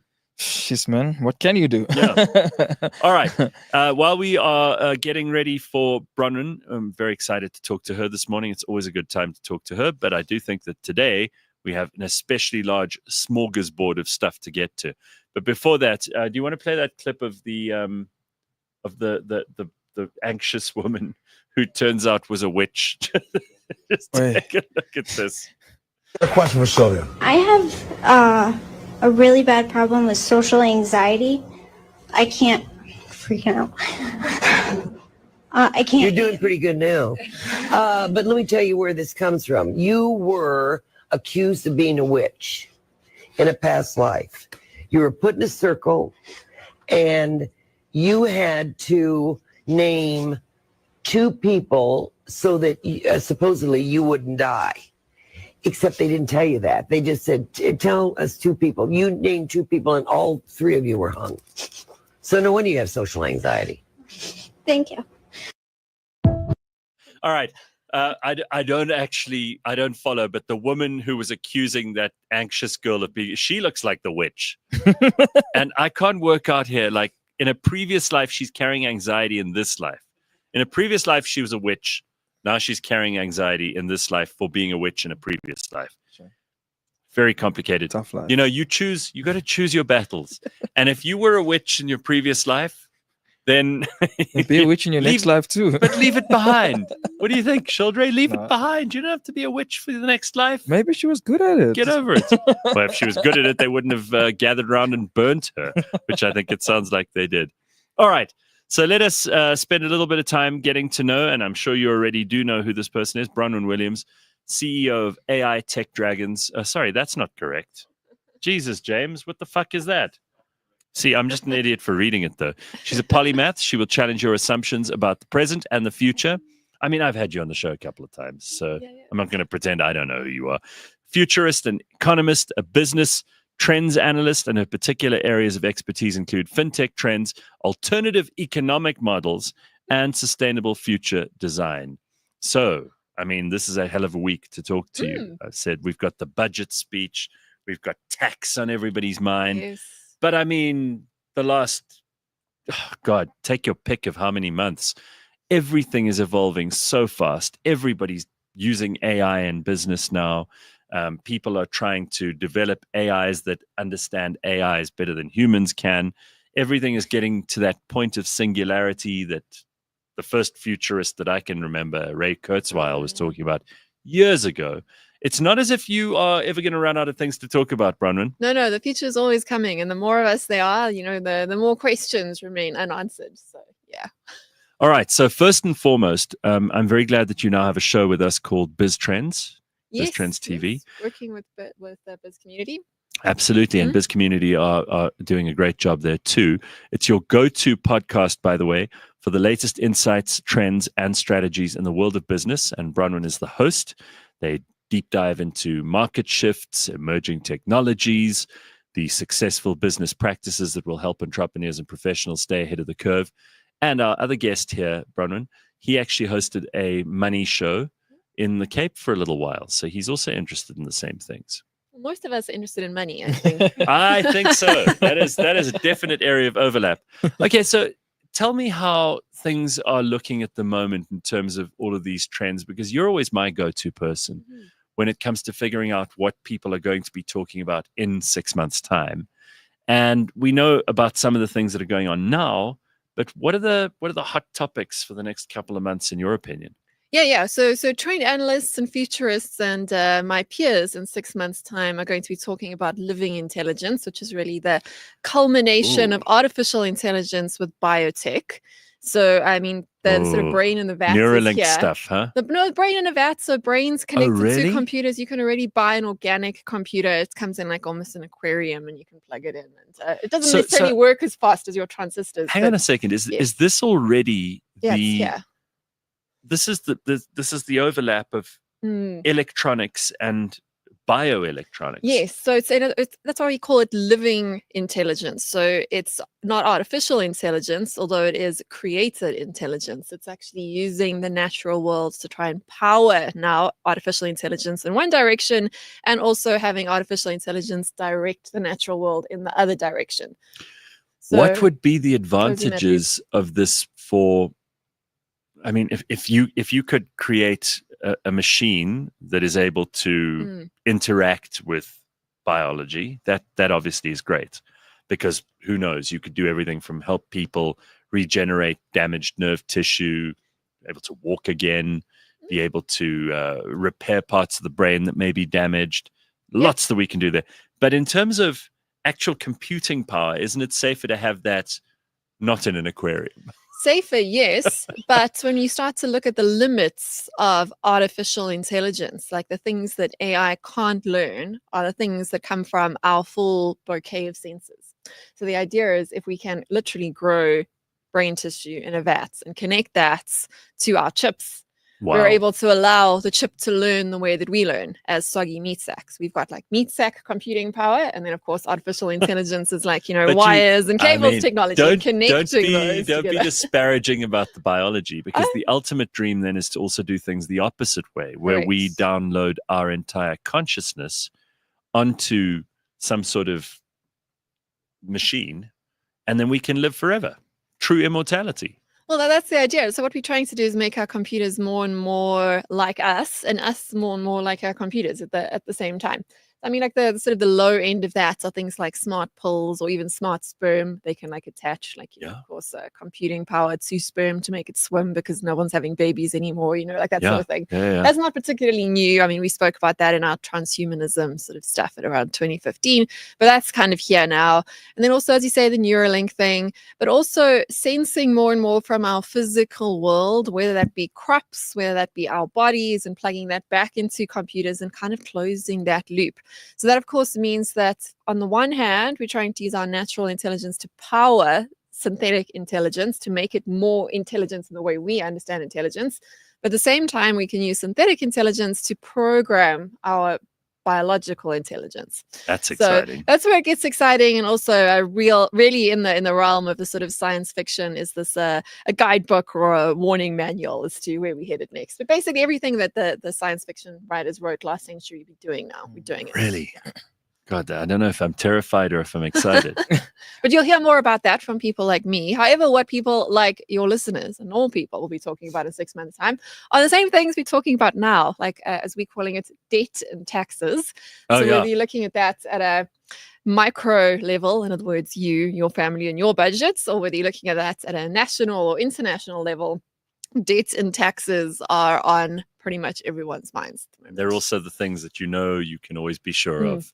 Yes. Regardless of what happens in the world of the future, you're going to be paying taxes and you're going to have debts, and you're going to also have inevitably to deal with SARS at some point. Have you got that SARS clip? Well, just play this for them quickly. Take a look at this. The guy sitting in the office. No? Oh my God, I sent you the clip yesterday. I need new producers. No! Here I am! Not that. I heard you need a smile. I sent it to you yesterday, last night. It's this guy sitting in the office. Anyway, you've ruined the whole fucking thing, so just leave it, James. This guy is sitting in an office and he's like, it says there, have you ever wondered, you know, why you work so hard? And if you're ever having a bad day at the office, just think about who you're doing it for. And then he leans over, he's got a framed picture, and then he reveals Lock up your car, put a hand in your heart, say whatever you feel, be wherever you are. We ain't angry at you, love. You're the greatest thing we. Okay. You made me explain half of it, then you play the clip anyway. That is brilliant. Talk about zero comedic timing from my producers. All right. You guys just take the rest of the show off, all right? I'll just talk to Bronwyn and Shurldrae. They're more interesting than you could ever be anyway. That's a good one. This is the reality that we're living with, though. Yeah. Most of us work for the government for at least 3 months of the year. Well, At the least. few of us that pay taxes. Yeah. Well, yes, and individuals, less so than corporations. But, you know, there are like really simple, stupid people in this country who think everyone pays taxes because they pay VAT, which is technically true. But the majority of South Africa's tax comes from 5%. personal income tax and corporate tax, right? Well, personal income tax, our corporates don't necessarily pay as much of our fiscal budget as comparative economies. Most of our tax comes from individual taxpayers and from 5% of South Africans that are carrying 80% of the income tax bracket. So it really is coming from individuals. There's kind of an illusion that further taxing that 5% could, through wealth taxes, you know, and raising that bracket. And they've tabled some of those. Is a good idea, because clearly that's what's working. Clearly, if they are paying 80% of it, why not 90? You know, like let's just push that. Just keep milking those cows until eventually they have no milk left. But there's kind of a good argument to be made that perhaps we could be getting more from our private sector in terms of corporations, given the distribution of our economy. And of course, the difference between corporate and personal income tax rates is interesting. Well, it's interesting, and I think it's a little bit predatory. I mean, I consider that the people who are paying income tax, the vast majority of those people, that 5% that you speak about, are taxed a number of times on that money. Yes. It's not as if it gets taxed once and then you don't have to worry again. There are often death duties. There are often capital gains along the way. So you, for example, will buy a property, and I don't need to explain this to my audience, I hope. You'll buy a property with your money that you've already paid tax on. Yeah. Right. And then when you sell that property, they'll come and say, well, we want our piece of the pie. And you'll go, but you didn't do anything for it. They'll go, haha, capital gains tax time. So you have to then hand over some more of that money. And basically, they will find through stealth taxes a whole lot of other ways of getting your money into their greasy, dirty, filthy hands. Yeah. So this is what Enoch Godongwana, our Minister of Finance, is wrestling with at the moment, because he has to go to today or tomorrow. I think it should be tomorrow. And then present his budget, which includes his plans for bringing in money, not just for spending. Of course, he'll spend a bit of time on spending, but I doubt they're going to bring that down. No, we're between a rock and a hard place there. Where are we going to cut spending in our country? You can't not pay back the debt to your foreign creditors. Yeah. That's according to most governments, not really an option. Mainly because if you don't pay that back, you can't borrow more. Yeah, and that's we need the real thing, and we always have need to borrow more because we don't have enough tax. So you have to pay back that money. That's the largest item on our budget, by the way. Paying back debt at an interest rate higher than our economy is growing. So that's not great, but that's not avoidable. What are we going to do? Cut back on public sector wage bills or grants? I don't think so. There's an expectation set that both grant recipients and public sector wage bill should increase at a higher level than CPI. Incidentally, so does the Reserve Bank. That's a lovely little chart to look at. Okay. Where the Reserve Bank sets an inflation target and pays themselves an increase slightly higher than that. That's how you know. But when you talk about the public service wage bill, this is a major thing in South Africa, because there's this unbelievable collusion between the unions who represent public workers, COSATU primarily, and then the people who are paying those workers, the government, the bureaucracy, the Ministry of Finance, the Treasury, and the people themselves, because it's this never-ending, unsustainable cycle of they want more money, the unions fight for them to get more money, automatic increases over the last 30 years, for example, and not necessarily any better work. It's not measured like the private sector where you have shareholders and profit margins and costs that you can cut. And there's just no such thing. So there's inefficiency. I mean, wouldn't it be nice to have a Doge here? Some people would think that's very controversial, but these are not things that are built into governments. No, and of course, our state-owned enterprises also nice, expensive toys. But again, what are we going to do? We're going to have to keep on paying for them because we do actually want electricity, right? Like, but how many of them be are nice to have some? How many of them are totally broken now? Because we've got SAA, Transnet, we've got Eskom, PRASA, SABC. I mean, we've got a lot of these things, right? These are expensive to run. They're not running them properly, the government. So we just have to keep paying. Well, at the moment, I don't see that that's not going to come out of our budget. So we're going to have to find some money for that. And then we're also going to have to scrape together some rands and cents to pay for things like, like education. Which is the biggest part of our budget in terms of the biggest part of our education, of our budget. Spend, yeah. And it's something that we really spend more on than our economic peers. Again, we spend more on our public sector wage bill proportionately to our GDP on education and on public sector wage bills by quite a lot. And as you mentioned, we don't necessarily get that return on investment, but we're not going to stop spending that money. And then the best hope is to focus on efficiency there. And the one that you've left out, which is big, is our social grants, which is a massive part of the expenditure that we incur as a country every month. We have to hand out some 380 Rand to poor and indigent people, disabled people, people who haven't got jobs, people who need a government grant just to survive. Yeah. But those people amount to, I think it's somewhere around 26 million people, according to the president, in his State of the Nation address at the beginning of this year. Yeah, it's 26 million. And how many people are paying personal income tax again? Not that many. Yeah. So income, expenditure. I mean, I remember I was pretty shitty at accounting at school, but these two are not matching up. No. So basically, you've kind of got two ways that you can fund this. And these are hungry mouths that need to be fed. These are not expenses that are going to go away. I mean, our temporary COVID relief grant is now becoming formalized. They're going to change the name, but essentially this has now become business as usual. We effectively do have a universal basic income in this country. Right. Because they're basically more households or more individuals that are dependent on some form of state gratuity than not. So, I mean, like we're running this experiment and most of the world is headed that way thanks to as we can talk about advances in technology and consolidation of power and wealth in other sort of parts of the world. But of course, it's not hugely sustainable from a social and political perspective. But from a budget perspective, you can't take that away once you've given that to people. People are now depending upon it. Like we can't blame the recipient here. We've got to blame the system that's got them to a point where you've got no choice but to rely on these sorts of grants because there are no jobs, there's no work, there's no growth to grow a business with it, right? So we've got kind of a challenge there, and there's two ways you could try and fill this hole, because we're spending the money. The money is going to be spent. That money, we can't really reduce this budget. We can hope to get better quality work and quality service for what we pay for, but we certainly, that's what we can hope for, and maybe that could work. We can be optimists there, but we're going to spend the money. You can basically get it from taking on even more debt, which, as I said, is expensive when your debt repayments are growing faster than your GDP is. You're basically paying more for less. And at some point, you have to pay up. Yeah. I mean, but we are paying back. We're paying the interest. This is why it's in our budget. We are paying back our debt. It's just we're paying back the debt with a larger and larger percentage of our budget. It's now the largest item on our balance sheet, sort of what we're sitting at, like 76% of our GDP. That's unbelievable. Our debt to GDP ratio, not what we're paying. Yeah, sure. But what countries are also like this? Because we know that many countries, America is running at a deficit.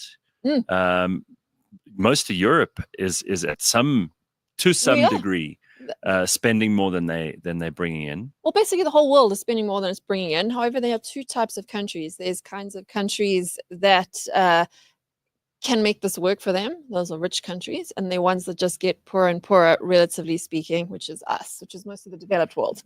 Most of the global south, certainly pretty much all of South America is in very much the same boat. They're probably most similar to us in terms of the structure of their economy. The debt situation across the rest of the African continent is even more incredibly dire. We know what happened in Kenya with the tax protests, because that's the other thing. You either take on more debts, but if you take on more debt, you've also got to increase tax to pay back that money. Because, and it also means you have to reduce service delivery, because as debt takes up a larger chunk of your budget, you can spend less on your education, on your social grants, even on your government wage bill. Those do tend to be a bit more prioritized in our particular context. But basically, it means you, as taxpayers, as citizens, whether you're paying VAT or tax or income tax, whatever it is, you're getting less in exchange for what you are giving up.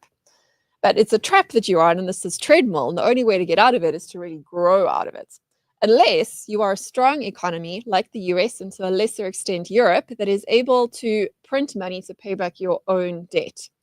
And this is a trick that only works. It's a trick, though. It's a trick, but it's a trick that does work if you are the strongest in the room, and it absolutely doesn't work if you are weak. If you try this in Africa, you Zimbabwe yourself. If you try this in America, you get richer. And that's because the credit economy is different to the real economy in terms of actual capital, because credit is based on reputation. And it's based not necessarily on if you like the person or the country, but it's based on if you believe they are good for the money.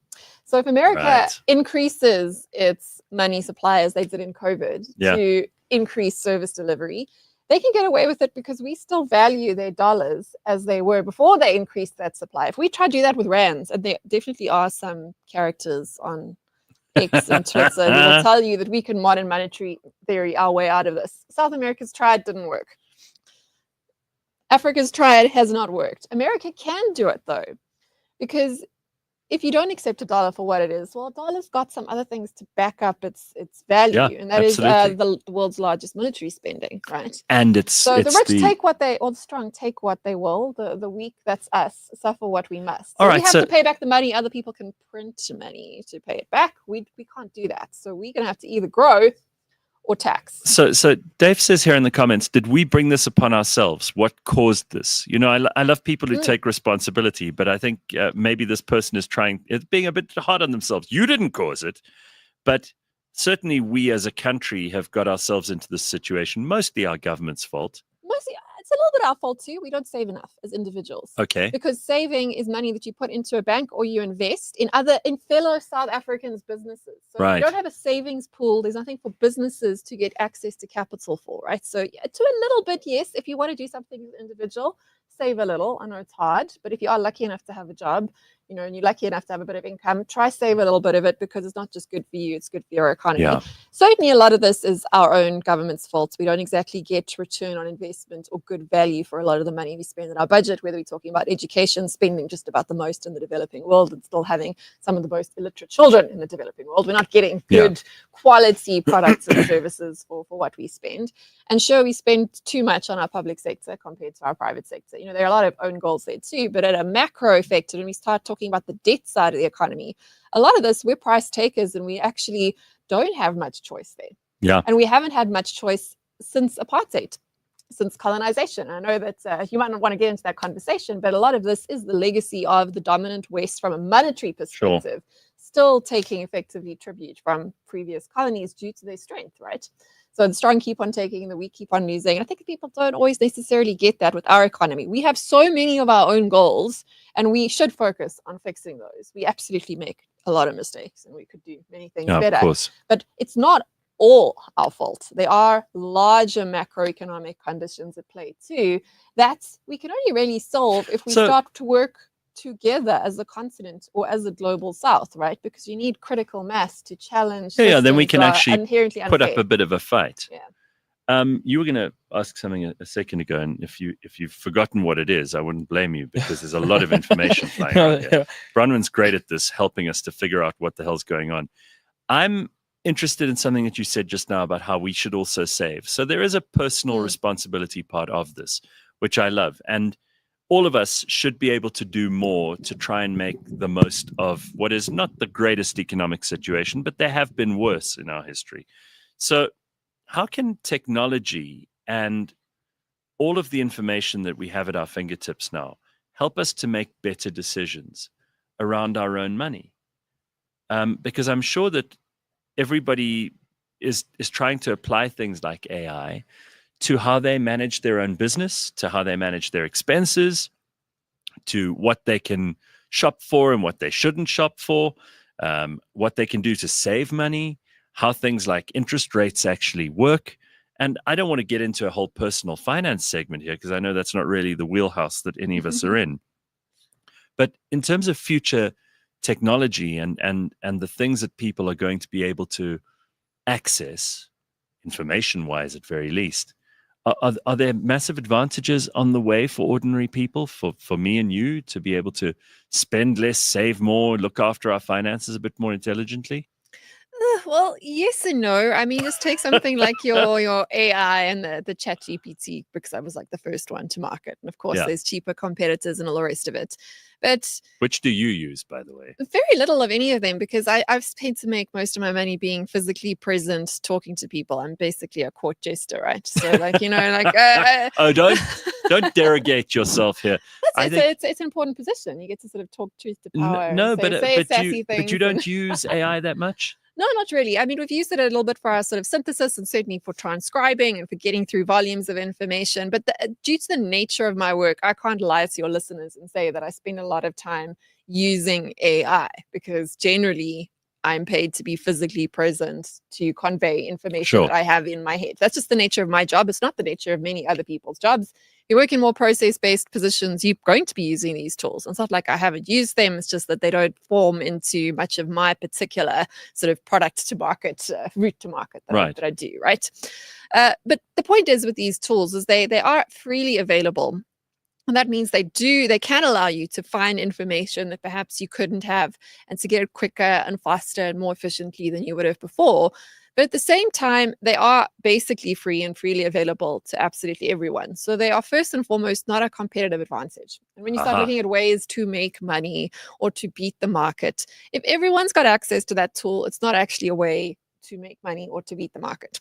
And then you've also got to remember that that's the free level. It's accessible to everyone. But there are more powerful versions of all these technologies that are behind pay gates. Right. That are much more important and that are a competitive advantage to people that do access them. So the problem with trying to use technology as a way to get ahead or to hack the system is you have to be really fast mover, or you have to have access to something that nobody else does. Because if everyone has it, all that it does is it raises the floor. And raising the floor is a good thing, but it's not going to make you relatively better off until you find a way to take that out of the system and do something unique with it in a way that can't just be cloned, digitized, copied. As we like to say, anything that can be digitized can be replicated, right? Like this is what happened with OpenAI and DeepSeek, right? I mean, like you think it doesn't matter how big your brand is or how much money you've got, if it can be digitized, it can be replicated. And not only that, but then for those people to exercise a competitive advantage, they also need to have access to capital, because there's no point in knowing that you have a really great bet to place, but you don't have any money to put down on the bet. Yes. Right. And we speak to this about financial services companies all the time. We're like, what can we do for our people? Like, let's do more apps. We need to increase financial inclusion. By financial inclusion, they basically mean debt, like getting debt to the people. Yeah, exactly. To poor people. That's not the point. You need to get growth to people, right? Yeah. You need to get income into people's hands. And how do you get income into people's hands as ordinary South Africans? Well, there's another very simple thing you can do. Firstly, save a bit of your own money, because that money does end up supporting other businesses one way or another. Even if it's just putting it in your money market account, that money gets invested in we're not going to sit here and give people financial advice either, are we? The other thing you could do is spend your money on other local businesses, right? So it's how you spend, where you spend, and who you support with your capital is where you start to actually grow your economy. So sure, consuming is quite fun and quite nice, but whose slave are you when you are consuming? Who are you enriching? Also try and become more self-sufficient, I would say. That is like, again, like I said, I travel quite often, and every time, especially when I travel to Europe, something as simple as having to pack your own bag, having to fill your own car. And when I used to work in the banking space as well, also, especially the masses wouldn't care about how much they spend when it comes to making a deposit or drawing money from their account, and even making use of intelligent means, like, for example, apps and so forth. They don't know how to use it. And I feel like if many companies and even government had to take time to start educating, especially the masses who are dependent on grants and so forth, on how to become self-sustainable, self-sufficient and so forth, they'll be able to save, because they wouldn't have to travel. And it might sound like it's not going to significantly change, but again, like coming from a banking point, if you have to count how much people can actually save just by, like, for example, using systems the right way, they'll have a bit of more money at the end of the year to be able to spend. And it's those little bits that actually adds up to a lot at the end of the day. And again, I think it will really help. Listen, I think this is all great, but most people are just in survival mode. Yes, true, 100%. But then again, like you're saying, also, government is also trying to figure out, like, do we give more grants? Do we can't keep on keeping people dependent. The till is empty. Yeah, that's the reality. Right. Yeah. And every rand we now spend or give to someone is more expensive than a rand, because we're paying back debt on it, right? So exactly. we need to have a positive multiplier. So basically, we do need to have growth, and the ways to get growth are through saving and through spending on sorts of businesses that then will spend that money to and make more so stuff. much of it is just government getting out of the way. Like, if you want to grow an economy, the last thing you actually need is a government, because people want to be able to trade with each other without all these barriers, impediments, the red tape, the bureaucracy, and people trying to get a share of rent seeking that they're not entitled to. I think so much in this country could needlessly stop suffering if we just made our labor laws a little bit less onerous and difficult for people to deal with. And we didn't talk about things like minimum wage, which are not even enforceable. I mean, in a country like this, we can't talk about minimum wage when we have illegal immigrants who will always work for less. And where there's someone who will work for less and someone who will pay that person less, that's called an economy. It's going to happen, right? Yeah. So these are not easy problems to solve. Yeah. Let's be honest, says Congo Chris, the vast masses get paid and then withdraw their entire pay. Saving is not in our lexicon. This is probably true, right? It's not in our lexicon, but there is really interesting research from even more impoverished countries. Like, I don't know if you know how many listeners know just how poor Southeast Asia was. Like, much poorer than we are now. Yeah. And yet there are certain places that have managed to turn around the economies by starting to instill a savings culture. And savings isn't about the actual rand amount that's saved. It's more about the principle of, I will save 1% of my income. And 1% of a wealthy person's income, 1% of a poor person's income, it's the same sort of a kind of a sacrifice. So thinking in sort of percent terms instead of absolute terms. They started, where those economies started changing from consume everything to just save a little, that's where you can start to sort of change. And it's something that's in your own control. Very few of the other things we speak about are really within our control. We can't decide what America does with its foreign policy or with its monetary policy. We can't even really influence our own government much, as opposed to every 4 years when we vote, right? Like, that's about all we can do about it. Even the government doesn't have that many levers they can pull. I mean, no, because they're trapped with this debt. They don't have and the Reserve space Bank, to move. the Reserve Bank has this one crude thing with interest rates. That's all it can do. There's not much that our government can do in terms of the budget at the moment. The entitlements are there, the dependencies are there, the expectations are there, and there's debt that has to be paid. So as much as we can complain about what's coming, which is going to be more taxes, quite stealthy ones, more often, more likely than the more obvious ones. And of course, it's going to, we have to spend that money. But one of the things we can do for ourselves is to save a little bit, because that's like investing in us for ourselves, right? Yeah. And that's something that a government can't stop you from doing. But I know it's hard. I'm not saying it's easy, but it's that sort of mindset of investing in our own future and like sort of building a stake in our own future is really important. And the other thing that comes along with saving is very closely related to the issue of ownership, which I think is the biggest issue here in South Africa. Yeah, we are franchised in that we have a vote, but most of our citizens are not franchised in that they do not own any piece of our economy. We have a nation of tenants. People don't own the land that they've built on. They don't own shares in our companies. They don't own stakes in the companies that they work for. I know there's a few. They don't own their cars. They don't own our cars. And when you don't own anything, when you don't own any of the land that you live in, you don't own any of the dividends that come from your mineral rights, you don't own any of the companies in your stock market because you don't have access to it. Of course, you're not going to be excited when the economy does start growing, because quite frankly, you're not going to be a part of that. And the ownership culture can only come from a savings culture, right? I mean, the government can help there a bit too, giving land title deeds, for example. They're great initiatives there, like where with all that property the government owns, the people are built informally upon, or that belong in rural areas. We can do that from a property perspective. Or even if you want to get into the expropriation debate, I mean, that's not going to help if it ends up in the hands of the government instead of ending up in the hands of individuals, giving more ownership to more people. But owning pieces of the companies that we support, that's what we just don't have in our mentality, and we don't have in practice. But there are mechanisms, if you want to look at sort of financial technologies, that can allow people to invest fractionally in shares. I mean, the easy equities and the purple group people that do that. And many people and that do. Ownership mentality is something we need to get to, but you can't get to it unless you've got a little bit of savings to get there. So okay, so let's just talk a little bit about some of the work that you do, because you will spend a lot of time analyzing data, trying to figure out what the movements in the South African market are. Are there areas of growth at the moment in South Africa? Because a lot of this story so far is pretty depressing. Are there things that are just performing and shooting the lights out right now? Or at least showing tiny amounts of growth?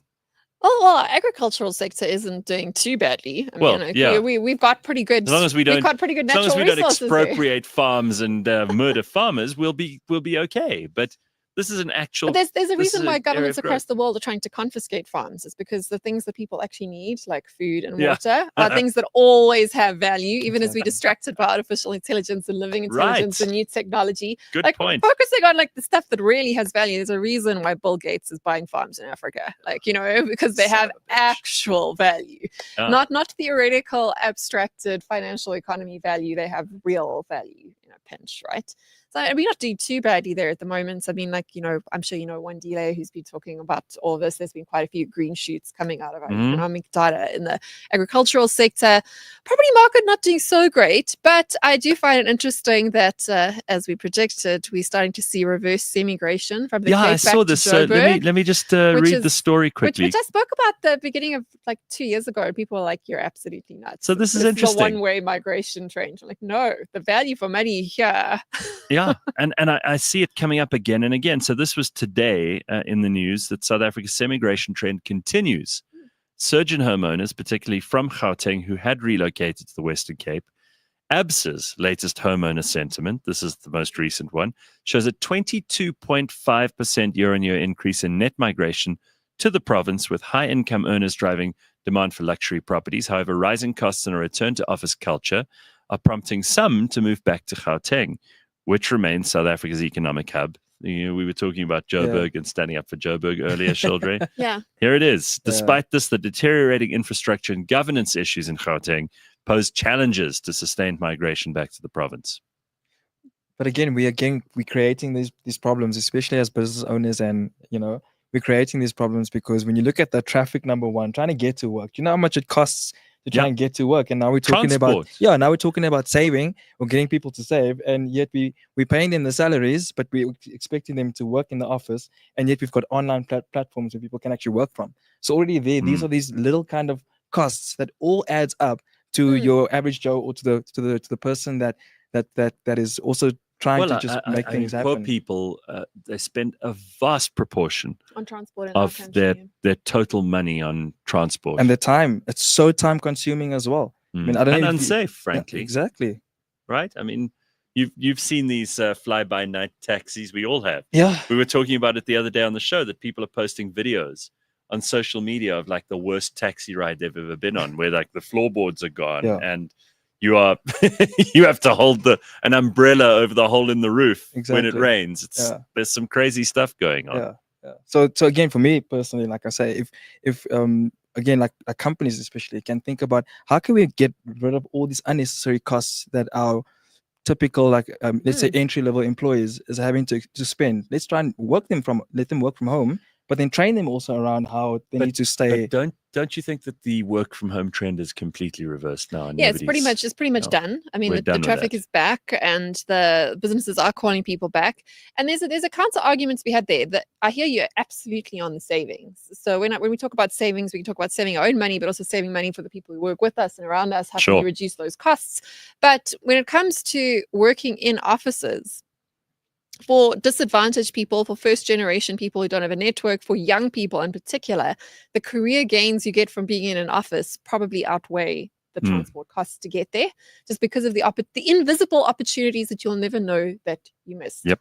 And this is why it's impossible to quantify, which means it's often left out of discourse about why we should or why we shouldn't. It's an individual choice. There is a ledger on every business's sort of spreadsheets and every individual's head, what's most valuable to you, the cost, the time, or the opportunities, the progression, the whatever it is. So you got to kind of figure out what your values are. The return to work thing is very much a values-based game, but it seems to be that pretty much most of that is reversed in most of the world, with a little bit of a sort of residual working from home in the sort of luxury Zoom classes still, who are, and they don't know it yet, absolutely in the firing line for the actual AI job apocalypse, which began probably in October last year. And we haven't noticed yet, but Tell me about that. Like, like analysts have been talking for a long time about AI taking a lot of jobs. I mentioned UBI earlier, but it's happening now. And it's happening in the sort of strata of the economy who felt very, very safe. So if you look at software engineers, when they were maximally employed was about 3 years ago, and how many jobs have not been refilled or have been lost or have been outright retrenched among really big companies. And we haven't seen it here because, quite frankly, not a lot of South Africa's economy works in the software engineering space, right? And if you are a software engineer here, you are as rare as a hen's tooth, and you're probably doing just fine. But globally, the sort of idea of let them learn code is very much like let them eat cake. I remember that. It's really, it's not playing arts anymore. You look at how many jobs Meta is letting go. Look how many jobs Salesforce let go. These really big, profitable companies. Interesting. This side of the market, these are the guys that are still working from home, by the way, who think that they are very clever, who earn lots of money and have 3 jobs at the same time. And life has been great for them since COVID. But nature has a way of evening out, the patterns of inequality and excess. And those of you who have been sitting on taxis every day to get to a minimum wage job, you might feel a little bit of kind of schadenfreude about that. Yeah. But the AI job apocalypse is coming. There are a lot of white collar, well paid, or as David Graeber would call them, bullshit jobs that will no longer be necessary to a capitalist economy. So these are people that have benefited from capitalism and from how money pools in a capitalist economy quite unfairly towards the fire sector of the economy rather than away from the real sector of the economy, the finance and insurers and the people, the middlemen. That's what capitalism has done. And people who've worked on that side have benefited unduly and probably unfairly, because you can't really say that someone that's working a full 9-to-5 job No, they're physically not. is contributing less than someone sitting in an office. You know, these are the excesses of capitalism, but where capitalism works is when it eats its own that have taken too much. And we're starting to see that. And there That's are going to be a interesting, lot yeah. of white collar jobs that will be shared. A lot of people are not going to get re-employed after they've been retrenched. A lot of people will have to reskill and probably not learning the next piece of code because AI is going to be able to do that for you. So, and this is starting to happen. We've started to see the signals and it's coming. I don't think it's going to, because of the number of people that work in these fire overpaid bullshit jobs in South Africa are very, very few. Yeah. It's going to affect your digital nomads living in Cape Town, Right. as opposed to your friends and family that you that you see around you. For the average South African, but globally, we're going to see a bit of a redistribution there. And it's going to cause social unrest because we know that revolutions and evolutions in politics and the economy come from a falling upper middle class, not from the grindingly poor. Yeah, that's So interesting. we're going So to those see are the guys who some complain the most. resentment. They call it elite overproduction, where you've got too many overpaid people who think they're entitled to a larger share of the economy. They think they're entitled to their Camps Bay property, but right? that's a bigger and when that's property. taken away, Yeah. But there's not that's enough Camps Bay homes for all the But people. that's who a think they much deserve bigger them. problem for the first world than it is for us. Yes. But as I said, fortunately, if you look at the distribution of our economy and where people actually work and what kind of jobs people actually have, these are not the jobs I'm talking about. Yeah. Okay, so quickly to wrap up a couple of, because there's so many things I still wanted to talk to you about, and I see we're out of time already. And by the way, you must watch Biz Trends right here on the Real Network with Biz Community. And Bronwyn is the host. It's an awesome show. You will learn and discover all kinds of things that we don't even have time for on this show. And it will help you to fill in all the gaps that will make sense of what the future is going to look like, what the current trends are, and everything else. So don't miss that show. But quickly, while we've got you here, if you were a parent now and you were going to suggest to your kid what they should study or what kind of a first job they should take, are there things that will help them that won't become obsolete, that won't become redundant, that are likely to grow as areas of the economy in any part of the world going forward? Well, the one thing that will always be a skill that is investable in is the ability to learn how to sell. So if your kid is shy, make them run a lemonade stand. Like if you're going to study something, study how to sell and how to hustle. It's really basic. The ability to sell and to persuade. So there's basically two careers that are certainly going to be cool. If you can sell anything. And having worked in corporates and in small businesses, yes, you will pay someone who can sell whatever it is you've got a lot of money to sell whatever you've got. Sure. And that's a function that's no one can take away from you. And the other one is the ability to persuade or to orate.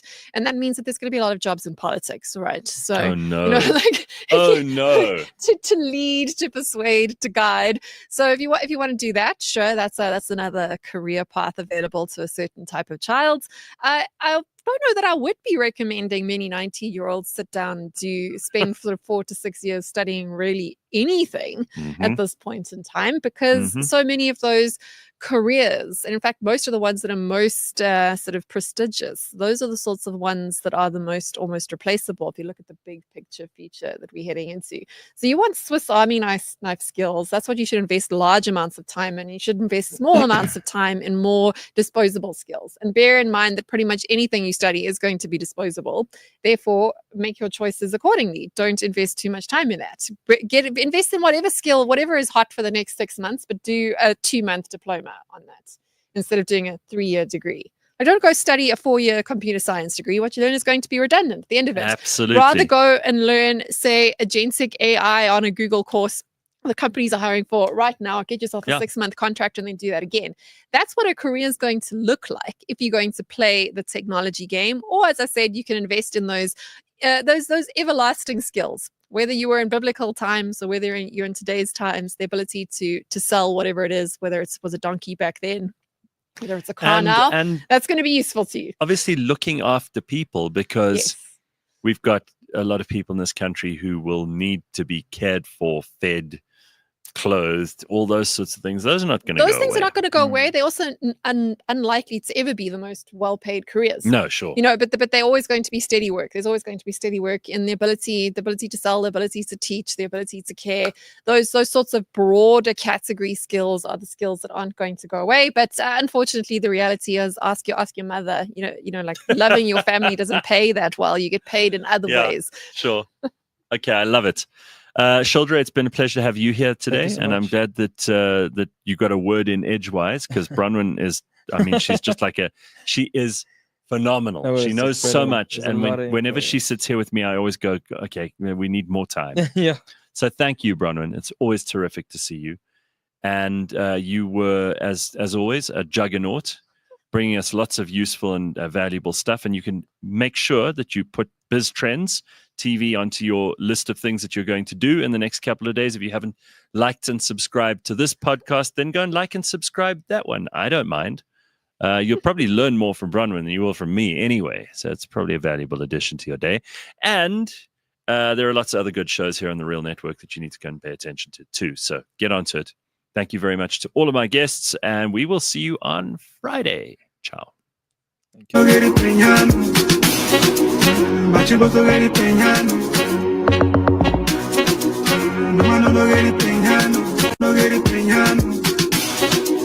Bachi boto